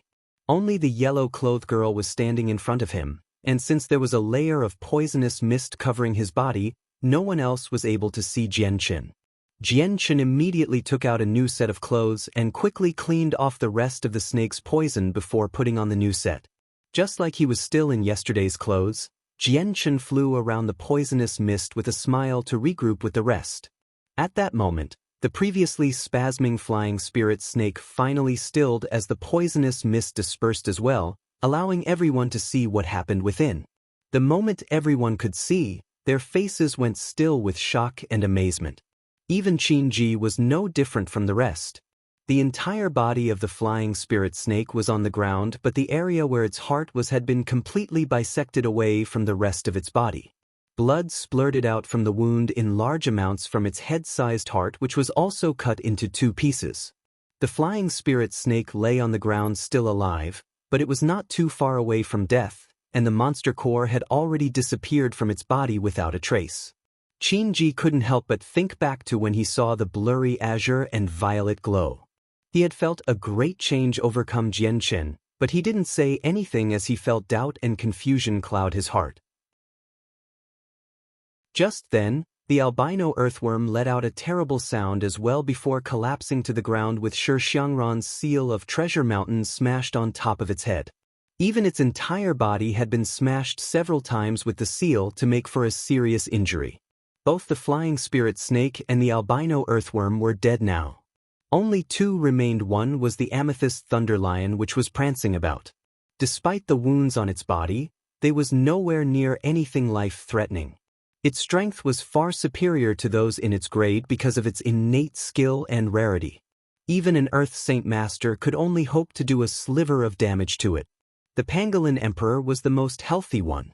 Scuttling about underground, it would play hide and seek with those on top as if it were a game rather than a battle. Appearing and disappearing randomly before attacking people in a single instance, it left behind no traces and only a major headache. The divisions fighting both the Amethyst Thunder Lion and the Pangolin Emperor had taken major casualties. At least a dozen men died fighting the lion, while many more had taken serious damage as the Tenacious continued to struggle with it. As for the Pangolin Emperor, it had already swallowed 7 men while injuring a dozen others. The Pangolin Emperor hadn't even taken any damage yet. The Amethyst Thunder Lion is far too strong. Come and help us quickly, or we won't last much longer. Help us deal with the Pangolin Emperor. Seeing how the flying spirit snake and the albino earthworm were killed, the others cried out for assistance with glee. Quickly extracting the monster core from the albino earthworm, Dugufeng led his men into the forest without regard for the 2 divisions still fighting the magical beasts. Ignore them, let's go. Don't be left behind, the Immortals' cave is right in front of us. Qinji shouted to Jianchen and the rest of the division as he brought 3 men with him to chase after Dugufeng. He did not care for the corpse of the Class 5 flying spirit snake. Without looking at the flying spirit snake's corpse, Jianchen called out to the rest of the men to follow them into the forest. After making a mad dash, Jianchen followed Qinji into a cave. This cave was unnaturally deep, and with every single interval, there was a single night pearl emanating a white glow of light. The interior and cave walls were glossy as well, meaning that someone had used an incredible amount of strength to cut the walls evenly. Bang! A loud sound could be heard up ahead as the entire passageway began to tremble. Jian Qin, the yellow-clothed girl, Tianmu Ling, Yun Zheng and Senior In began to hasten their pace even more before quickly arriving at an area where everyone was gathered. Upon seeing Jian Qin enter the room, Shi Xiangran immediately activated his barrier to secure his safety. Right in front of everyone, a single stone door blocked their paths. Bastard, just who touched the mechanism here? It dropped a stone wall blocking our way in. Jie Wukong roared in anger as he held his ruler armament. Chapter 317, Fighting over a heaven-tier battle skill. It doesn't matter what doors are blocking our way, I'll smash them apart. Dugu Feng strode forward and immediately struck the door fiercely with his fist. With a muffled sound, the stone door continued to tower over everyone else with only some dust being shaken down. At this sight, everyone was astounded. Even Dugu Feng had been stunned for a moment before muttering to himself, "Is this really a stone door?" Dugu Feng knew clearly just how much strength was put behind his fist. Even an iron door would have a hole blasted through it, but this stone door wasn't even scratched. Heavens, is this really a stone door? It's unbelievably hard. This stone door was made from a stone-like material, but it's so durable. This stone door definitely isn't an ordinary one. Everyone began to chat among themselves. It doesn't matter what it's made from, but if it dares block our path, then it will be destroyed. Dugu Feng spoke coldly. His right arm held the fire sword as he prepared to swing his ruler armament. Upon seeing that Dugu Feng was about to use his ruler armament, everyone stepped back in fear of being caught in the aftermath. The ruler armament in Dugu Feng's hand began to release a great flame as he yelled. With a large swing, he smashed the sword against the stone door heavily. Bang! An ear-splitting sound could be heard as the entire cave shook from the blow. Everyone shook their heads in pain as they steadied themselves. After a while, the cave grew quiet once more. Everyone's eyes remained wide open as they looked at the stone door in shock. It continued to stand over them as if normal. Just what was used to make this stone door? It's really hard. Tianmu Ling stammered as she covered her mouth with her hand in shock. Even Dugu Feng found it hard to remain calm and was stunned. For such an ordinary-looking stone door to be able to take a blow from a ruler armament without any damage, it was far too much to believe. The richly dressed Qin Ji walked to the stone door and raised his hand to touch it with a calm expression. Breaking open this door will allow us entry into the Immortals' Cave. Let us have all of those with a ruler armament strike at it at the same time. I doubt this door will be able to withstand the might of 6 ruler armaments. That's right, this is the best course of action. Jie Wukong spoke. Okay then, big brothers. If big brothers can do the heavy work, this little girl will help out from the side. Whether or not this stone door breaks is all on you. The girl spoke with charm as she smiled at everyone. Then stepping toward Jian Qin, she looked at him with a loving smile. Brother Jian Qin, do you want to give it a try? Jian Qin shook his head with a bitter smile. This one has no ruler armament, so my attack would be tremendously weak. The area isn't that wide either, so it wouldn't be able to hold that many people standing side by side. I would rather not hinder everyone else. As soon as Jian Qin spoke, a large animalistic roar could be heard, causing everyone in the cave to pale. That's the amethyst thunder lion and the sounds of footsteps. God damn it, they dared to come running here. They're bringing the lion over. Everyone, let's act quick. Qin Ji yelled. Without any hesitation, Dugu Feng, Jie Wukong, Shi Xiangran, Qin Ji and Tianmu Ling all stood in front of the stone door. With their ruler armaments out, they each prepared to strike. Then, suddenly, a transparent barrier suddenly appeared and covered the people inside. This caused Jian Qin to be shocked. He hadn't thought that these people with ruler armaments would have a barrier from a saint ruler around them. Abruptly turning around to look at the yellow-clothed girl, he could see her standing 10 meters away with her bowstring pulled back completely. The only difference was that there was no barrier protecting her, but Jian Qin didn't know whether or not she didn't have a saint ruler helping her or she just wasn't using it. At that moment, aside from the 6 ruler armament users, everyone drew back quickly. The energy feedback from 6 ruler armaments was enough to cause harm to any Earth Saint Master. Attack! With one command, all 6 ruler armament users struck out.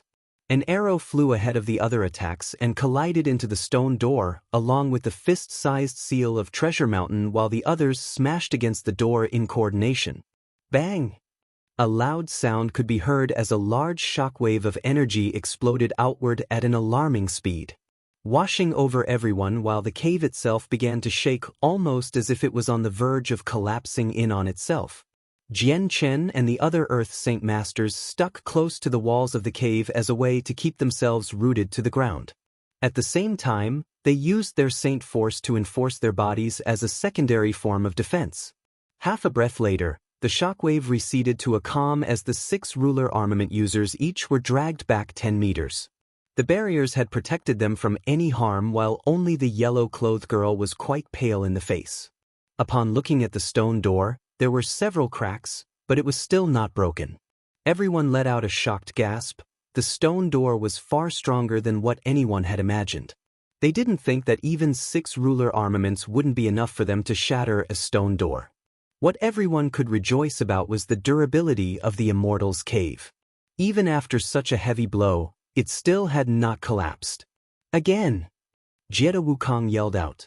Immediately, the 6 people struck out once more for another terrifying unified attack that was stronger than the one before. Another explosive sound could be heard as stone pieces could be seen flying about, and the cave echoed with the sound. After the second strike, the unbelievably strong stone door had finally been shattered. Even after the stone doors shattered, Dugu Feng, Jiedo Wukong, Shi Xiangran, Qin Ji, and Tianmu Ling didn't care for the aftermath of the explosion and all charged past the gates. Each one of them were protected by their barriers and weren't worried about being damaged by anything. Sensing their movements, Jian Chen's eyes flashed in recognition. Immediately charging straight toward the doorway, against the energy wave, Jian Chen twisted and turned in a struggle to get past. Finally, he was able to break free of the energy wave and follow the 5 through the opening. Beyond the stone gates was an empty space where none of the energy from the earlier strike could reach. Placed right on top of a high platform was a dark-colored wooden box. On the outside, it looked quite ordinary and didn't seem to be anything special. Seeing this box, Dugu Feng, Shi Xiangran, Jiedo Wukong, and Qin Ji all flew toward it without a moment of hesitation. A cyan-colored whip blew past them, and in an instant, it had reached the platform and wrapped around the box before pulling it back. The 4 men instantly came to a compromise with each other and struck out at the box. Bang! As the box was smashed apart, a white leather book was sent flying into the air. As a result of the blast from the attack, the book continued to flap in the air as the pages. 4 hands simultaneously flew out to grab at the falling book in hopes of snatching it away from everyone else. Tianmu Ling didn't move a foot and immediately snapped her wrist, causing a part of the whip to fly at the 4 men. At the same time, the head of the whip flew at the book. At this moment, the 4 men acted as one and smashed down on the whip with their ruler armaments. Although the whip was also a ruler armament, it wasn't able to withstand the might of 4 ruler armaments and was forced back down. The 4 men instantly arrived at the book and lashed out to grab it. Each hand latched onto a part of it, and with a violent pull, each one tried to pull the book toward themselves. Chi! The string binding on the book instantly tore, causing several pages of the book to fly through the air. Combined with the energy from the earlier blow on the whip, the book pages all fluttered about through the air. 4 pairs of hands zipped through the air as they collected the scattered pages. At this moment, Jian Chen suddenly appeared in a silver ray of light. Spotting 2 of the loose pages, he grabbed at them with lightning speed before grabbing onto another one nearby. Dugu Feng swiftly grabbed onto another 2 pages as well before spotting another right next to his hand. As he lifted his hand to grab at it, suddenly, a person appeared in his line of sight. This person was Jian Chen, who immediately grabbed at the piece of paper right underneath his eyes. Dugu Feng was immediately stunned before instantly growing angry as his eyes gleamed with a murderous light. After the small struggle for the pages, the book was quickly divided up by the 6 people. In the end, Tianmu Ling had 2 pages, Jian Chen had 4, Dugu Feng had 4, Jetta Wukong had 3, Shi Xiangran had 2, and Qin Ji had 4 for a total of 19 pages. At this moment, Shi Xiangran had already flew at Jianchen with his barrier present while his seal of Treasure Mountain flew at Jianchen's head. To dare kill my men, I'll definitely kill you today. No one has dared steal from me before.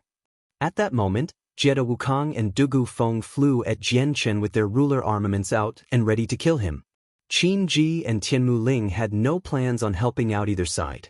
Although they had fought alongside Jianchen, but their relationship with him wasn't anything special. Shi Xiangran was a hated enemy of Jianchen, Jetta Wukong had his comrade Zhigu die by Jianchen's hand, and Dugu Feng had a part of the battle skill taken away from right under his nose. Each person had a reason for fighting Jianchen. You're tuning in to the Passion Pages YouTube channel. We're so grateful for your support, and don't forget to subscribe to join us on this incredible journey through captivating stories. Your generosity through donations truly makes a world of difference, as it's the primary source of revenue that allows me to expand and enhance this channel for you. Thank you from the bottom of my heart for being a part of this adventure.